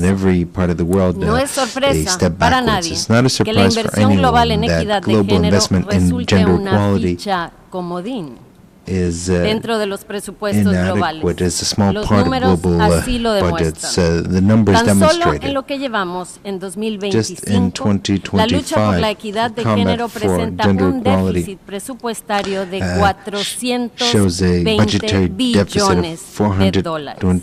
En contraste, la inversión global en gasto militar asciende a 2.718 billones de dólares. Y escúchenlo bien, 2.718 billones en armamento y guerra frente a un déficit de 420 billones en equidad de género. Es decir, el mundo hoy prefiere gastar 6 veces más en prepararse para el conflicto que en impulsar y salvaguardar a la mitad de su población, quienes, por cierto, también construimos economía.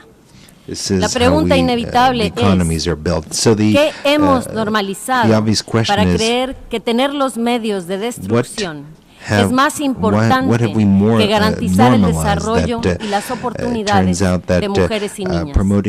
¿Hasta cuándo seguiremos pensando que se nos puede dejar vivir como ciudadanas de segunda? La pregunta puede sonar ingenua. La guerra es un negocio, pero también lo es invertir en desaparecer aquello que mantiene a la mitad de la población, las mujeres, lejos de su verdadero potencial dentro de nuestras sociedades y a su vez restringir el crecimiento de la sociedad en su conjunto.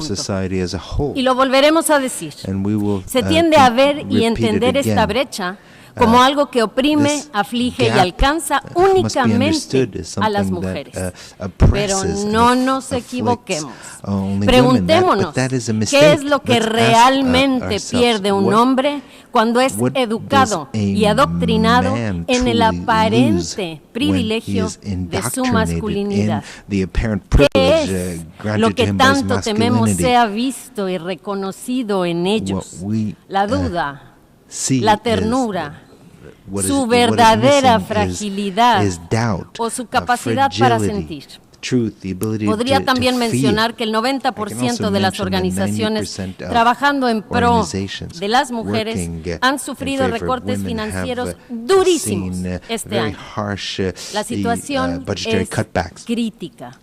Por lo mismo, seré muy concreta. Se necesitan recursos, reformas y liderazgo. La iniciativa Spotlight ha demostrado con sus mecanismos, programas y marcos jurídicos que es posible obtener resultados positivos y concretos en esta lucha. Es liderazgo lo que se requiere what is de quienes hoy están aquí. From those who are Un liderazgo gathered here, que impulse reformas leadership y that que con fosters hechos reforms, and se that comprometa a invertir with conscientemente facts en la makes it lucha possible por la igualdad. to truly Por invest último, in the fight for a los equality, with escépticos actions rather. les pregunto, And lastly, to ¿de those who are verdad creen skeptical, I will que ask, nuestro paso do you por really este plano de la believe that existencia es tan extenso, tan largo, como para priorizar actos de destrucción frente al camino del avance colectivo donde todas y todos investing in avancemos destruction juntos? instead of investing Piénsenlo. in efforts that Thank make us all progress together. Thank you. I thank Ms. Suarez, and now I invite Ms. Memorial Kamba, Executive Director of the African Women's Development and Communication Network, to make a statement.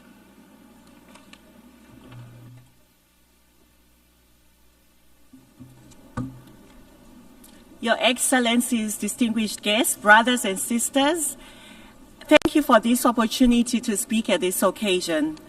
I stand before you not as a one voice, but many that carry the breath of African women and girls, from the mountains of Kilimanjaro to the shores of Dakar, the streets of Harare, and the villages of Mali. 30 years ago, the Beijing Declaration, lit a flame. Women and girls danced. We sang together. The moment was not only symbolic, it was sacred. It was a covenant. And yes, there has been progress in the areas that Your Excellencies eloquently discussed and share on care work, gender-responsive budgeting, on women, peace and security, on the girl child, and climate justice.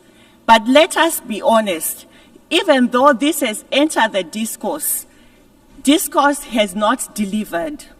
There's been persistent and deliberate gaps, particularly the chronic underfunding of national gender institutions and the many sectors that shape our lives: health, education, agriculture, livelihoods, as well as public service provision. We have seen the erosion of women's organizing and feminist movements. We have seen reversals of hard-won gains and rights undermining our demands and struggle. We African women and girls demand bold, transparent, and participatory accountability. We insist on inclusion of women and girls in all their diversity. Civil society is not the enemy of the state. We are co-creators of development. We are guardians of democracy. We are the architects of liberation. The backlash that we face is not just against gender equality. It's against the truth. It is against freedom. It's against the principles upon which these institutions celebrating 80 years has been founded. We must affirm feminist principles that offer real alternatives to the broken system. Ubuntu, our shared humanity and interdependence, reparative justice for colonialization, debt, and climate harm. Africa each year loses close to 60 billion through illicit financial flows. These are funds and resources that can make a huge impact on women's rights and gender equality.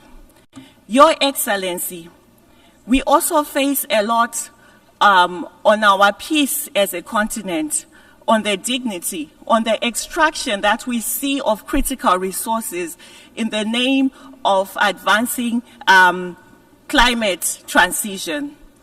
We see systematic violence. 80 years of the United Nations, we must not still be debating the relevance of gender equality and women's rights. Not in this generation, not after 30 years of Beijing, not after decades of the struggle. Women and girls deserve a life free of violence, free from the misogyny, free from the technology-facilitated violence that we see. Women and girls deserve to live and to thrive in dignity and joy. UNGA 80 must rise to this moment of reckoning and make bold, unapologetic resolve to fund gender equality and women's rights. It is non-negotiable. Thank you.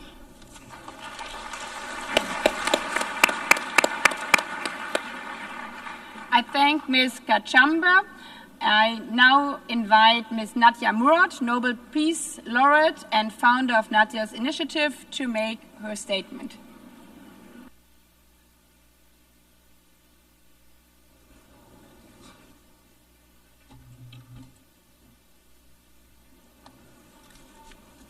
Thank you, Madam President, for your commitment to advancing the rights of women and girls globally. Excellencies, ladies and gentlemen, 30 years ago in Beijing, the world declared that women's rights are human rights. Today we gather not only to reflect on that promise, but to ask, are we truly fulfilling it? Progress has been made, more women in parliaments, in classrooms, in leadership. But we're also at a dangerous crossroads. Around the world, democracy is weakening, extremism is rising, and women's rights are under attack. Nowhere is this more visible than in conflict-affected and crisis-affected areas. Millions of women and girls denied the right to education, targeted with sexual violence, or forced into early marriage. Behind these injustices are human lives, mothers, daughters, sisters, and friends, families destroyed, futures stolen. I was once a young woman living in peace until ISIS captured me and countless other women and girls, shattering our lives in unimaginable ways. Hundreds of these women and girls, including my niece, my sister-in-law, and my cousins, are still missing in captivity in Syria. Since my escape, I have met many women who endured unimaginable suffering and whose strength is extraordinary. But strength alone cannot rebuild lives. They need action, they need justice, they need resources. And yet, women's organizations, the lifeline in times of crisis, remain underfunded and excluded.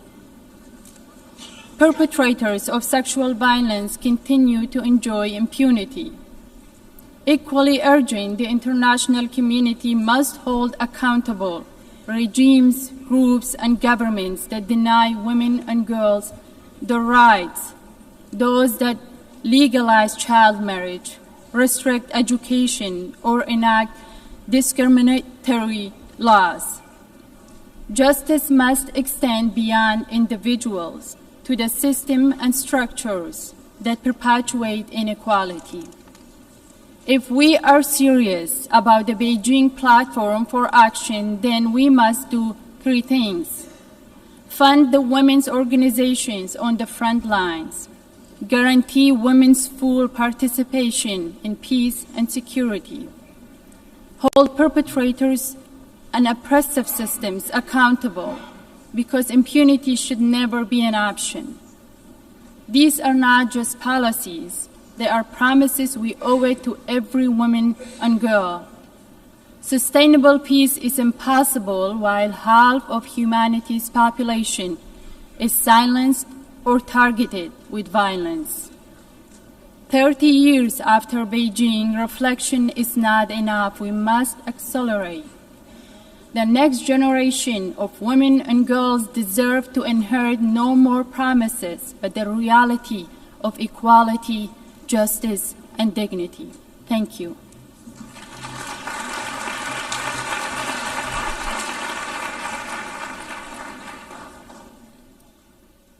I thank Nadia Murad, and with the wise words from her, we have just heard the last speaker for the opening segment of this high-level meeting. I thank all our eminent speakers once again for their participation and insightful interventions, and maybe we have applause for all of the speakers again.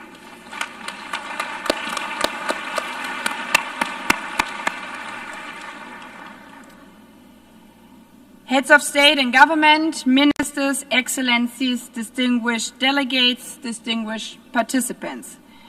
We shall now hear statements in the plenary segment in accordance with paragraphs 1 and 3b of General Resolution 79/288. Before giving the floor to the first speaker, I would like to inform delegations that we have a very, very, very long list of inscriptions, which shows the commitments. But in order to enable the high-level meeting to hear from as many delegations as possible in the limited time, all speakers are requested to adhere to the 3-minute time limit for statements in the national capacity and 5 minutes for statements made on behalf of a group of states. Delegations are advised that the limit for time statement will be strictly enforced, and I would like to underline that. The microphones will be automatically muted once the speaking time has elapsed. Having said this, I would appeal to all speakers to deliver their statements at a reasonable pace to facilitate interpretation into the 6 official languages of the United Nations, and have always a look at the little clock in front of you. Having said that, it's my dear honor to give now the floor to our first speaker of the high-level meeting convened by the President of the General Assembly on the 30th anniversary of the 4th World Conference on Women. And I give the floor to Her Excellency Jennifer Gerling Simons, President of the Republic of Suriname.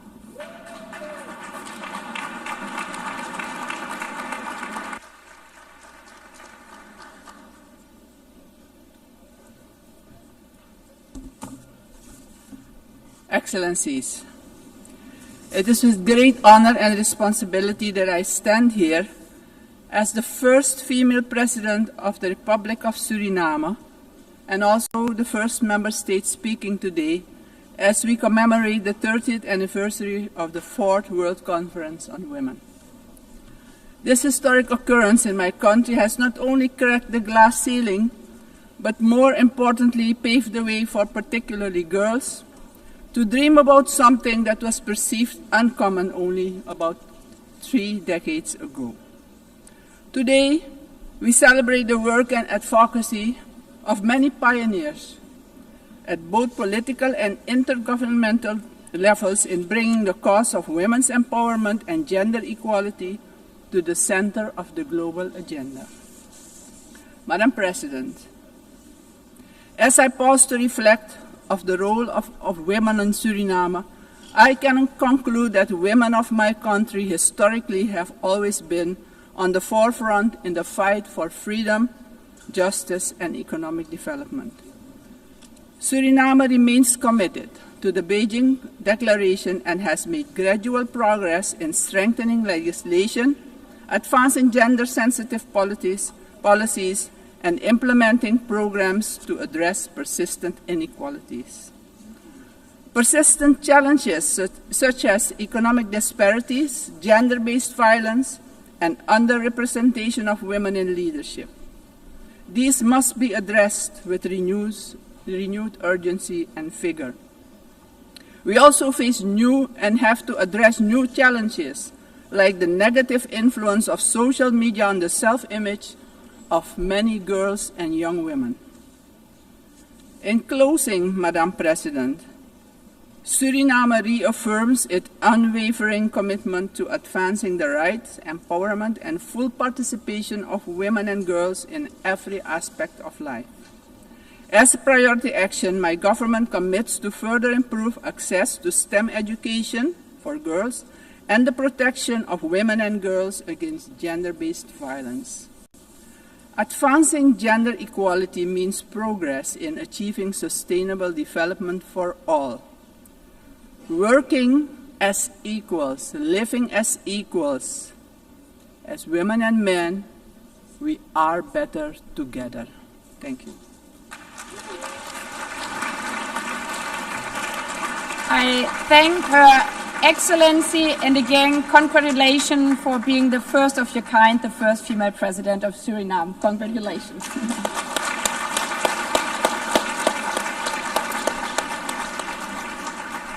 I now give the floor to Her Excellency Karen Keller-Sutter, President of the Swiss Confederation.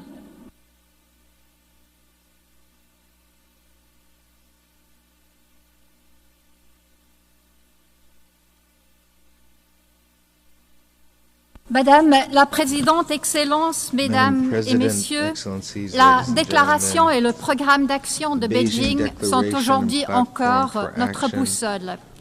Car l'égalité de genre n'est pas une option, c'est un droit humain universel et un catalyseur de développement économique. Malgré le chemin parcouru, les défis restent importants aussi en Suisse. Avant tout, la violence contre les femmes demeure une réalité inacceptable. Certaines inégalités salariales persistent en particulier parce que les mères ne sont pas pleinement intégrées sur le marché de l'emploi et parce que les femmes sont encore trop peu nombreuses aux postes de décision. 30 ans après Beijing, notre objectif reste intact. La Suisse a pris des mesures concrètes pour mettre en œuvre les droits inscrits dans notre Constitution et dans nos engagements internationaux. Une stratégie nationale pour l'égalité entre les hommes et les femmes adoptée en 2021. Des réformes législatives majeures ont renforcé la protection des victimes de violences de genre, notamment l'adaptation de la définition pénale du viol et l'inscription du stalking dans le code pénal. En novembre prochain, nous lancerons une campagne nationale contre la violence de genre avec un message clair: l'égalité protège contre la violence. À travers sa politique étrangère, la Suisse s'engage pour garantir l'universalité des droits des femmes et l'égalité de genre, en priorité la participation économique et politique des femmes et la lutte contre la violence basée sur le genre. Madame la Présidente, Excellences, Mesdames et Messieurs, les crises récentes ont entraîné un recul en matière d'égalité des genres. En effet, les acquis des dernières décennies sont aujourd'hui menacés dans plusieurs pays. Or, des solutions ont été formulées depuis longtemps dans différents instruments multilatéraux. Aujourd'hui, nous devons nous appuyer sur ce cadre normatif international et nous engager pour sa mise en œuvre. C'est là le meilleur moyen de protéger les individus et d'assurer le développement de sociétés égalitaires. La démocratie et la prospérité économique en dépendent. Ensemble, transformons la vision de Beijing en réalité. Je vous remercie.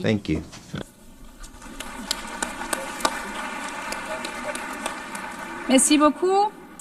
I give the floor now to Her Excellency Netumbo Nandi-Ndaitwah, President of the Republic of Namibia.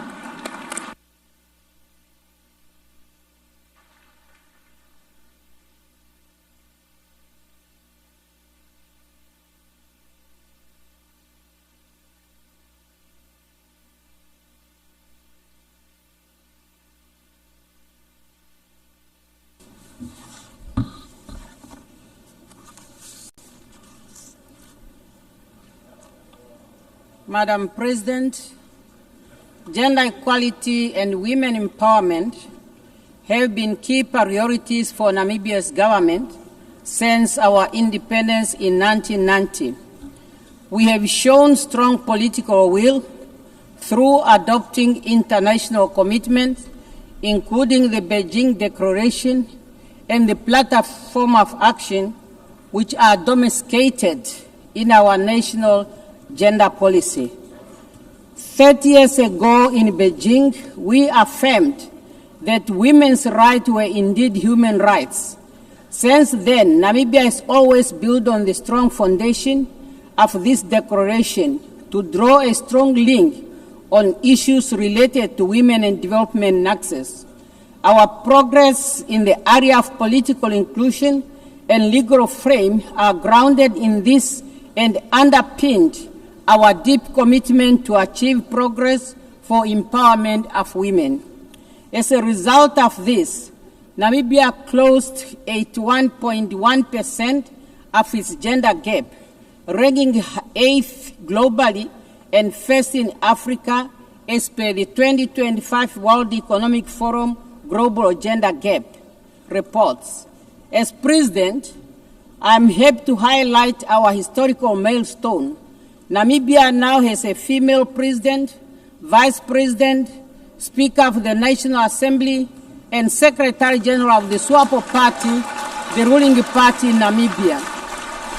And women hold 57% of the cabinet, including key ministries such as finance, health, education, international relations and trade. Madam President, as we reflect on our progress, we are also aware that our work is far from to be done. There are areas where there is room for improvement, particularly in the area of economics. In our national context, this is mainly in the area of economic inclusion of women in many economic activities such as mining, fishery, oil and gas, particularly rural women who still remain in the margin of the economic activities. Economic challenge persists across the many sectors, so much that we have to do a lot, particularly in the informal sector, to bring women to the par.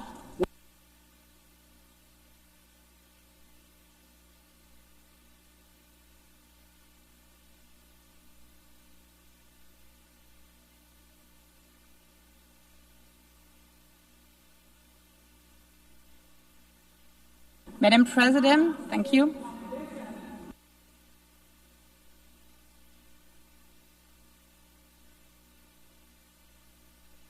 I thank you very much, Madam President. And also congratulations to Namibia. And just in case you hear again, we couldn't find a woman, call the government or the president of Namibia. They could advise you. So the next on the list, I have the honor to give the floor to Her Excellency Dina Ercilia Boluarte Segarra, President of the Republic of Peru.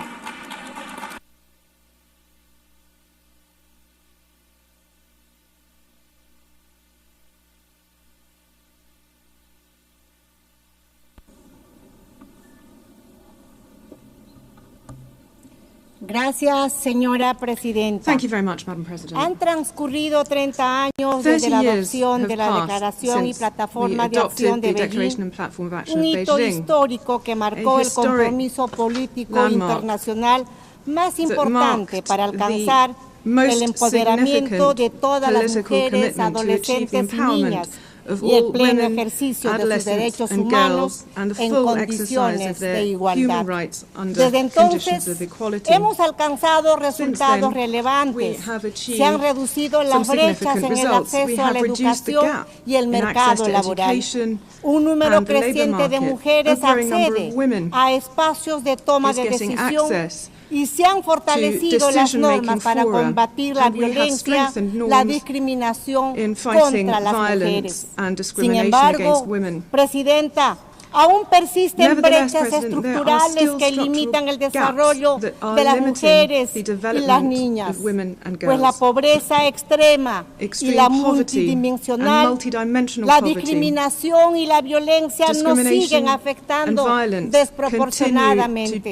Frente a ello, el Perú toma acciones decididas. En el año 2019 se aprobó la Política Nacional de Igualdad de Género, cuyos objetivos prioritarios son garantizar a las mujeres el ejercicio de todos sus derechos, erradicar la violencia contra ellas, empoderarlas y superar las barreras institucionales y socioculturales que enfrentan.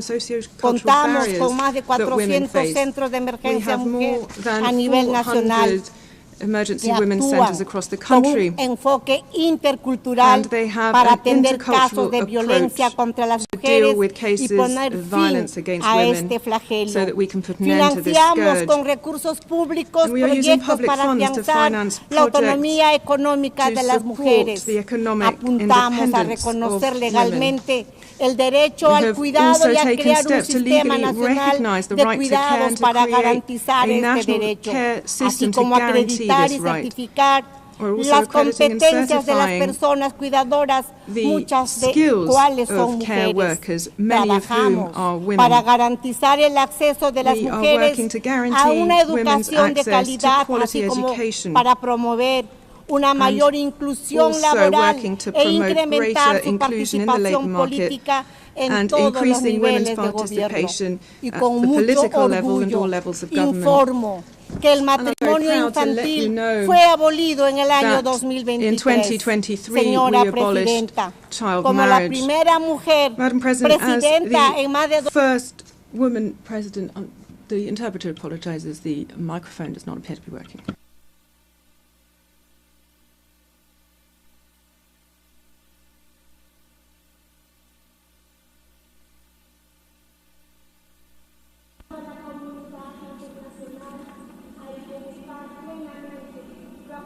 Muchas gracias. Thank you very much.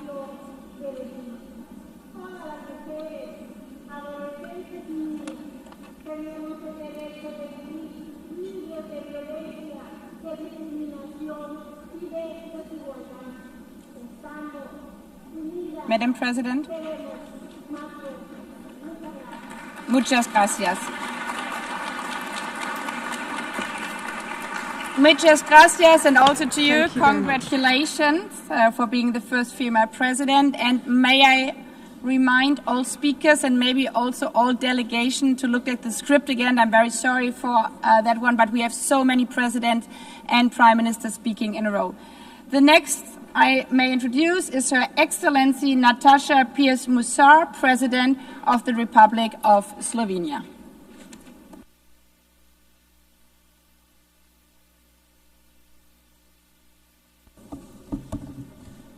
Madam President, Your Excellencies, we need to face a difficult truth. Progress on gender equity has been uneven, and many of our hard-won gains are now at risk. Sexual and gender-based violence, economic inequality, a lack of sexual and reproductive rights, political underrepresentation, and the systemic discrimination of women persist. Real change requires making gender equity a genuine priority, including in peace and security. If not now, when? At a time when the world is facing a record number of conflicts. Conflicts that claim a devastating number of civilian lives, as in Gaza, where 2/3 of the victims are women and children. Simply put, the inclusion of women is a guarantee for peace. It is also high time that the UN's leadership reflects the diversity of the people it serves. This calls for bold action from all of us to nominate, support, and elect women to the highest offices, both here at the UN and in our own countries as well. After 80 years, the United Nations must lead by example. We cannot afford to miss yet another chance to appoint the first woman Secretary General, nor we can afford to move forward into a future where still only 6% of General Assembly presidents are women. Let me be clear. The issue has never been about merit. There are plenty smart and capable women. What is lacking is the will to open doors. Dear all, let us invest in women's leadership and ensure that every girl can live a life of opportunity. I know that women and girls in Afghanistan, Gaza, Ukraine, Sudan, Haiti, and beyond are counting on us. And let me just conclude. My husband is a proud feminist. I am a proud feminist. And I am battling this battle not to to say that the men need less. I'm not doing this for that. I just want the girls to have the same opportunities. And we need men to help us. And just to conclude with a couple of numbers, do you know how many presidents we have, female presidents we have in European Union? 2, in Malta and in Slovenia. Do you know how many presidents we have here in United Nations out of 193 members? 16. Those are the numbers. Thank you. And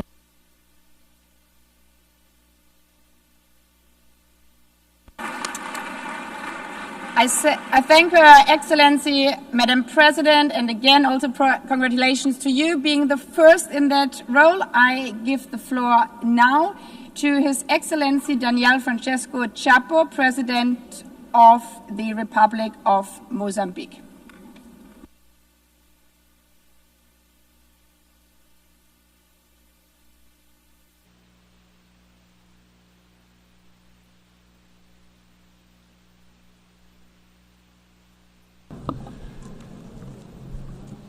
Senhora Presidente da Assembleia Geral, President of the General Assembly, Senhora Secretário-Geral das Nações Unidas, Mr. Secretary General of the United Nations, Your Excellencies, before my intervention, I would like to say that I am here in order to save the honor of men in the room, because since we've started, I just see women making the intervention.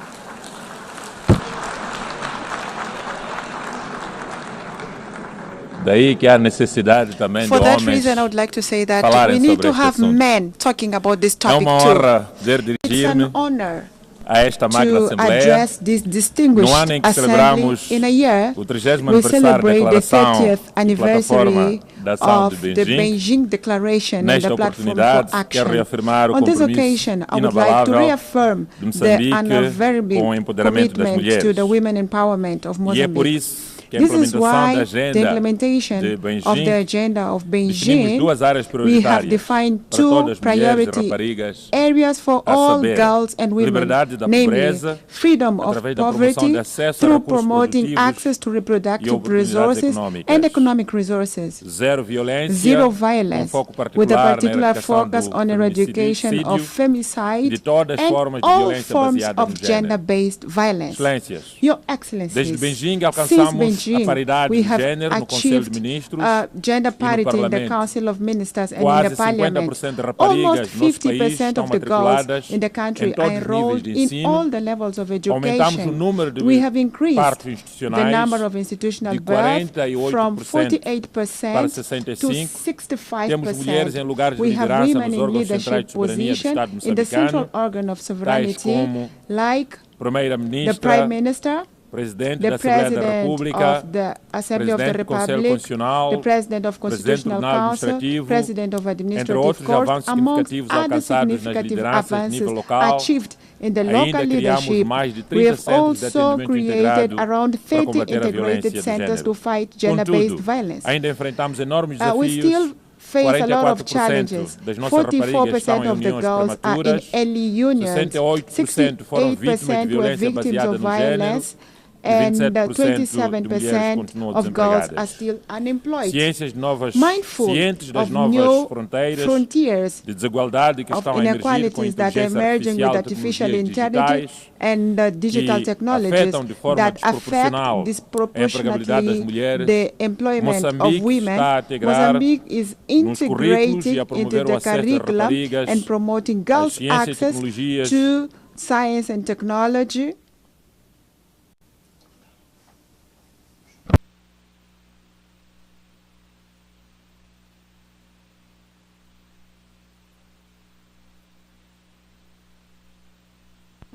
Thank you, Mr. President.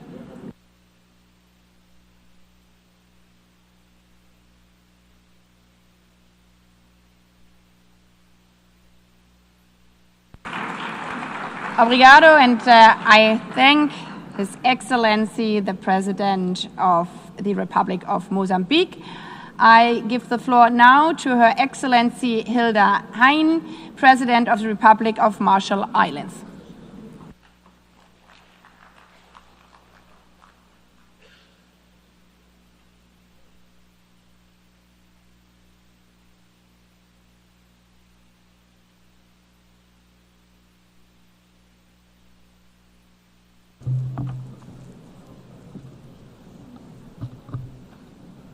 Madam President, Mr. Secretary General, Excellencies, Yahweh. 30 years ago, Ambassador Nay John Edwards, now happily retired, led a delegation of Marshallese women to the Beijing Conference of Women. That conference changed our life and generations of Marshallese women ever since. Since the Beijing Declaration, gender is now a core pillar of our national planning. As a small island developing state, we are not moving fast enough with island-tailored strategies. In a nation where 1 out of 2 women experience violence, and in a Pacific Island region with the lowest rate of women in elected government in the world. Core efforts need to be strengthened, including in our families and communities. We can build on our traditional matrilineal customs to encourage the role of women as peace builders, as human rights defenders, and contemporary leaders in their fields. While the Marshall Islands has instituted important legal reforms, rates of gender-based violence remain unacceptably high. Education, police officer training, and crisis services have been key steps.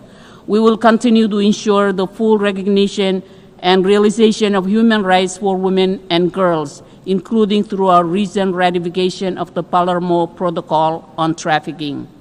The health of women and girls is a key priority and is written in our survival story, where the nuclear legacy has left behind cancers, reproductive health struggles, and the unseen weight of caregiving.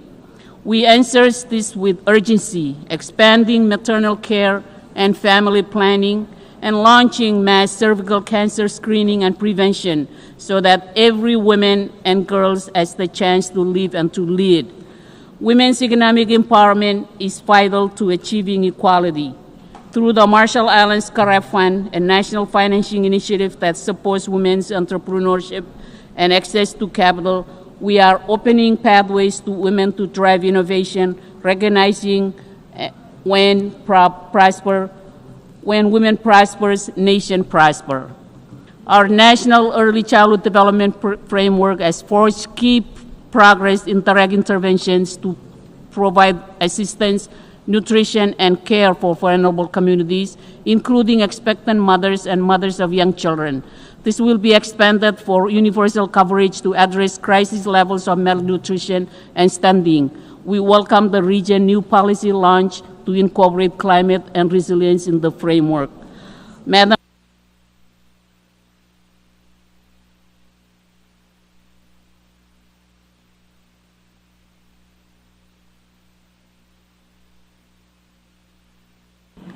I thank you, Madam President.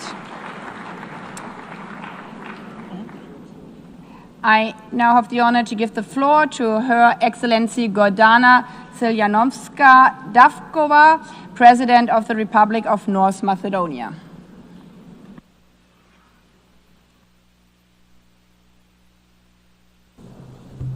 Distinguished Excellencies, ladies and gentlemen, 30 years ago, in Beijing, the nations of the world made a solemn pledge to advance women's rights and human rights, to achieve gender equality, and to empower every woman and girl to live free from violence, discrimination, and limitation. The Beijing Declaration and Platform for Action remain a cornerstone of international law, a living testament that equally for women is both justice and a prerequisite for peace, prosperity, and sustainable development. And yet, 3 decades on, we must admit, progress has been uneven, fragile, and too often reversible. Violence against women persists with impunity, femicide desecrates the sanctity of life, and structural barriers still deny women leadership, resources, and decision-making power. These are not abstractions. They would wound families, societies, and generations. At the same time, the very institution created to safeguard peace, the United Nations faces a profound crisis. Conceived as the greatest peace project of humankind, It is now stands against a backdrop of wars raging across continents. 80 years after its founding, peace, the raison d'etre of the UN, remain elusive. Mars still rules when it is time for Venus, embodied in the vision, compassion, and leadership of women to guide our common future. If we are serious about peace, then the time has come to entrust the helm of the United Nations to a woman. We, the women of the world, together with the children, are the first and greatest victims of war. But we are also the bearers of healing, compassion, and hope. Gender equality is not a feminist privilege. It is a humanist imperative. We do not ask for favors, not for matriarchy, but for a just order in which the talents and creativity of half of humanity are fully recognized for the advancement of politics, science, health, education, and peace. Excellencies, the Beijing Declaration called on us to ensure equal rights and equal access for women and men, girls and boys. That call remains urgent today. Only together, women and men, do we embody the full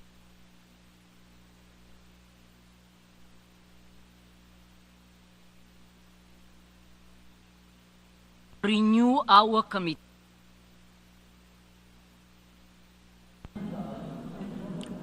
Thank you, Madam President. Thank you. I thank you, Madam President. And now I give the floor to His Excellency Beijing Begay, President of the Republic of Albania.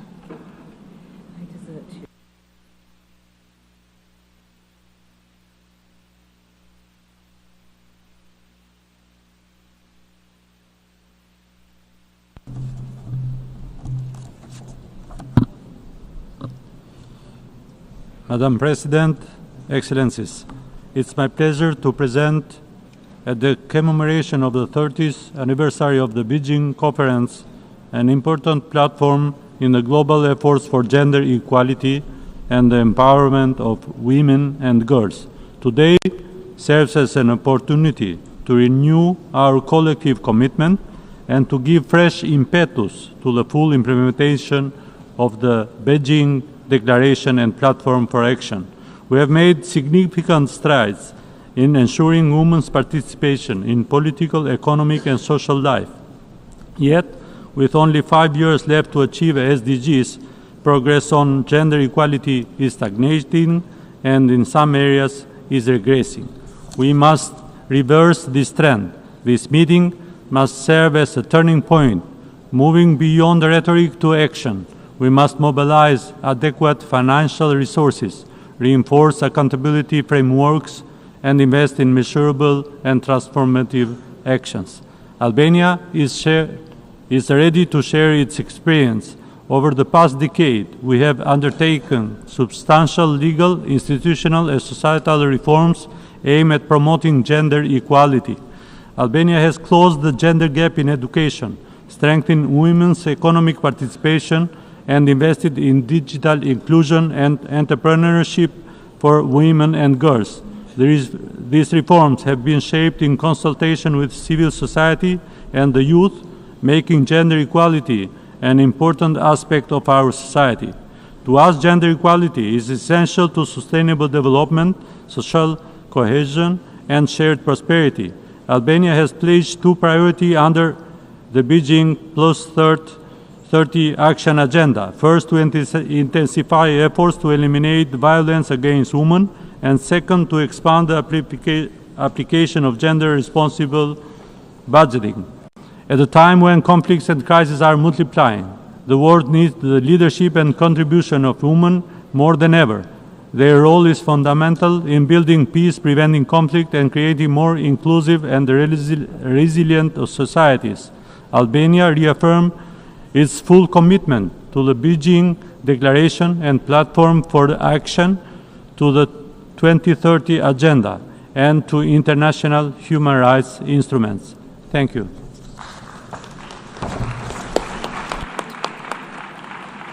I thank His Excellency President of the Republic of Albania. I have the honor to give the floor to His Serene Highness Prince Albert II of Monaco.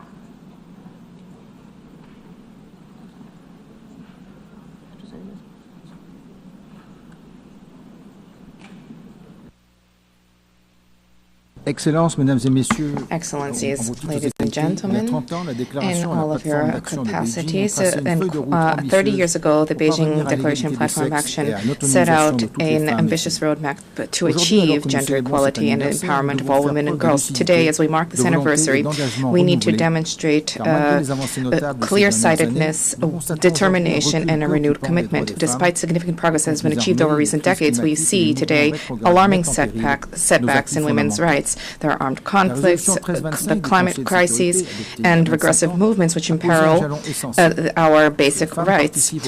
Security Council Resolution 1325 was adopted 25 years ago. It is a key landmark. When women participate in peace processes and are present in the negotiating table, the agreements that are the fruit of these negotiations are more inclusive, and peace is more likely to be attained and to be lasting. As part of our commitment to human rights and the dignity of every person, Monaco has always supported international efforts for advancing gender equality. Both on our soil and through international cooperation, the Principality has been working proactively to promote girls' access to education, women's economic empowerment and independence, as well as the fight against all forms of violence, including in conflict and crisis contexts. The Monegasque Committee for the Protection and Promotion of Women's Rights was established in 2018. Today, this is a cornerstone for mobilization and awareness at the national level.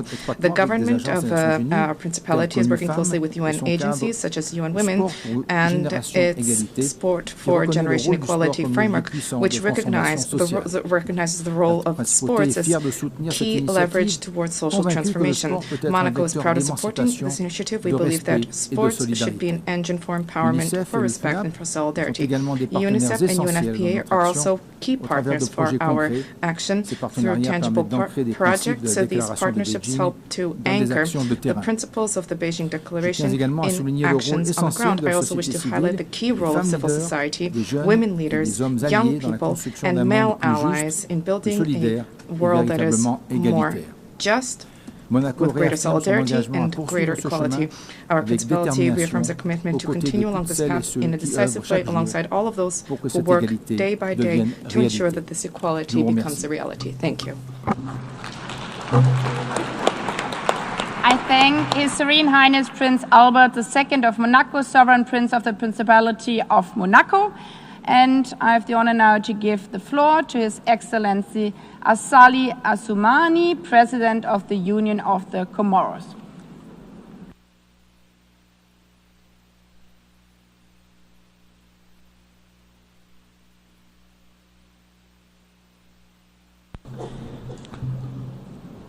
Madame la Présidente de l'Assemblée, Madam President of the General Honorable Assembly, Assistance, Mesdames et Messieurs, Assalamu alaikum wa rahmatullahi wa barakatuh.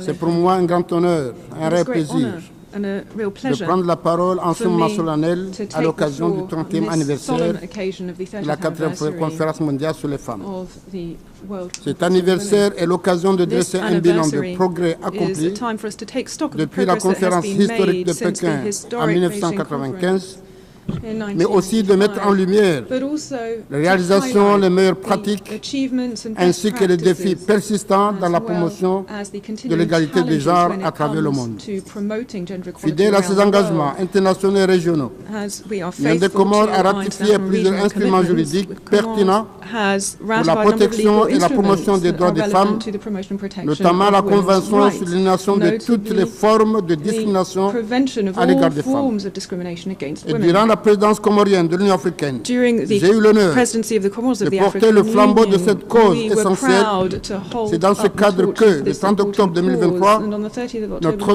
pays a organisé our la country troisième organised conférence the third de consultation des femmes conference leaders africaines of sur les consultation thèmes of women African stimuler leaders on the l'engagement en topic faveur de stimulating l'autonomisation économique des femmes et mettre fin towards à la the violence economic empowerment à of women, l'égard des putting an femmes et end des to filles. violence against women Sur le and plan girls. national, La Constitution comorienne a toujours garanti les droits des femmes we have en always les protégeant guaranteed contre la women's violence, rights by l'exploitation, protecting them against violence, l'abandon et contre exploitation, toutes sortes de violences. De and nombreuses any form réformes of violence. législatives et institutionnelles ont été adoptées, We parmi have lesquelles adopted a number of le legislative nouveau code instruments pénal nationally, intégrant des including dispositions the pour la new protection penal des femmes code et des that enfants. makes provisions for the Et plus protection of women récemment, en and children. More 2024, recently, in la création 2024, des ministères dédiés à la promotion des genres, à la solidarité et à l'information, à laquelle il y a une femme qui m'a donné l'autorisation de venir parler aujourd'hui.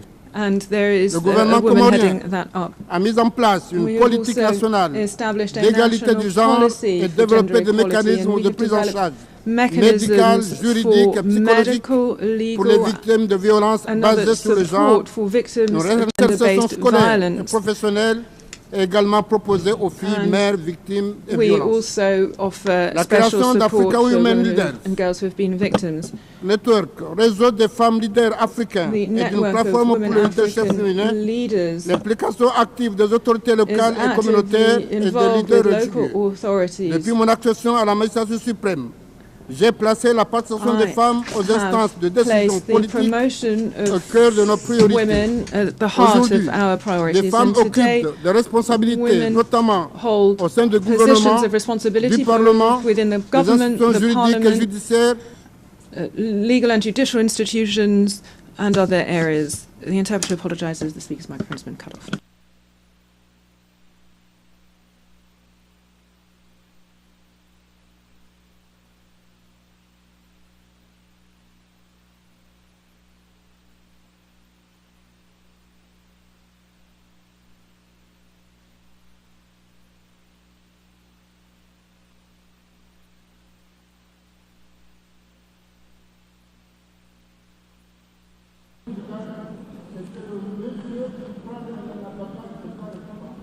Excellency,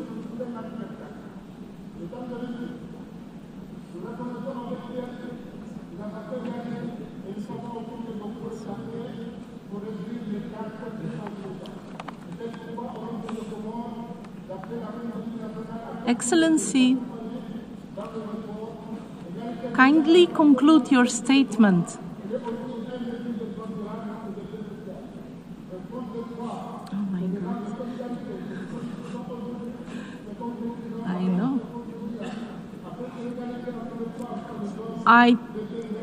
I thank His Excellency, the President of the Union of Comoros, and I now give the floor to His Excellency Bassirou Diomaye Diakhar Faye, President of the Republic of Senegal.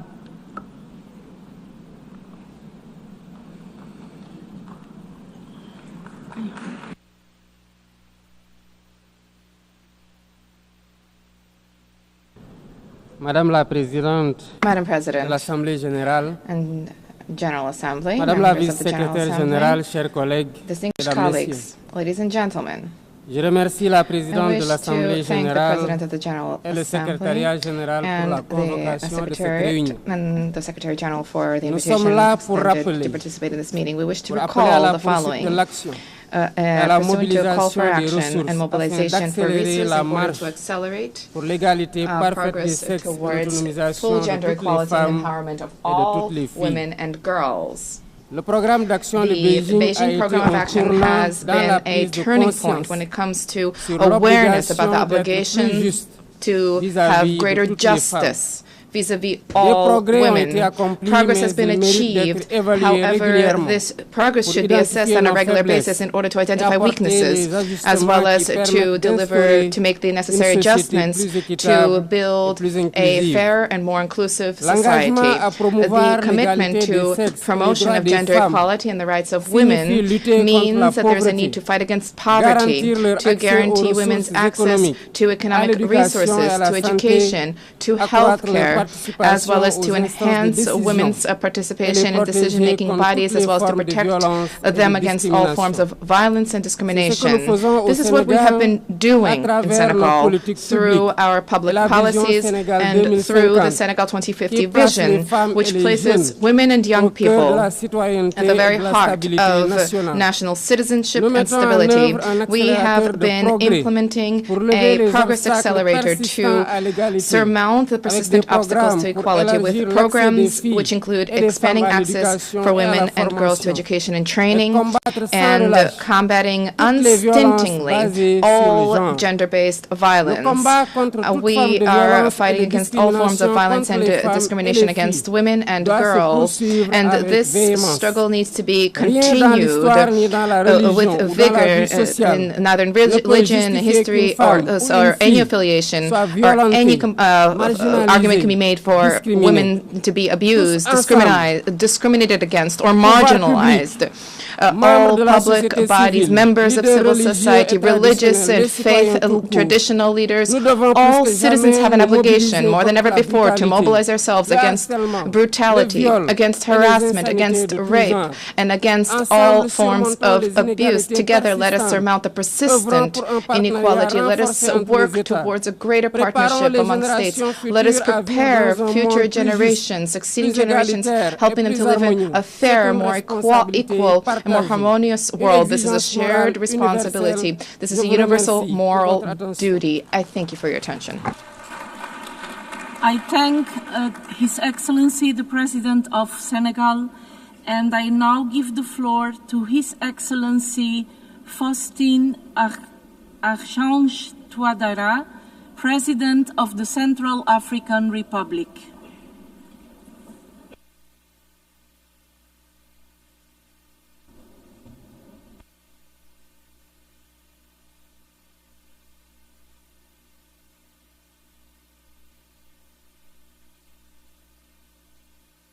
Madame la Présidente, Excellencies, ladies and gentlemen, honoré de prendre la parole à cette réunion de haut niveau qui marque un tournant décisif pour l'égalité entre les femmes et les hommes, 30 ans après la déclaration et le programme d'action de Beijing.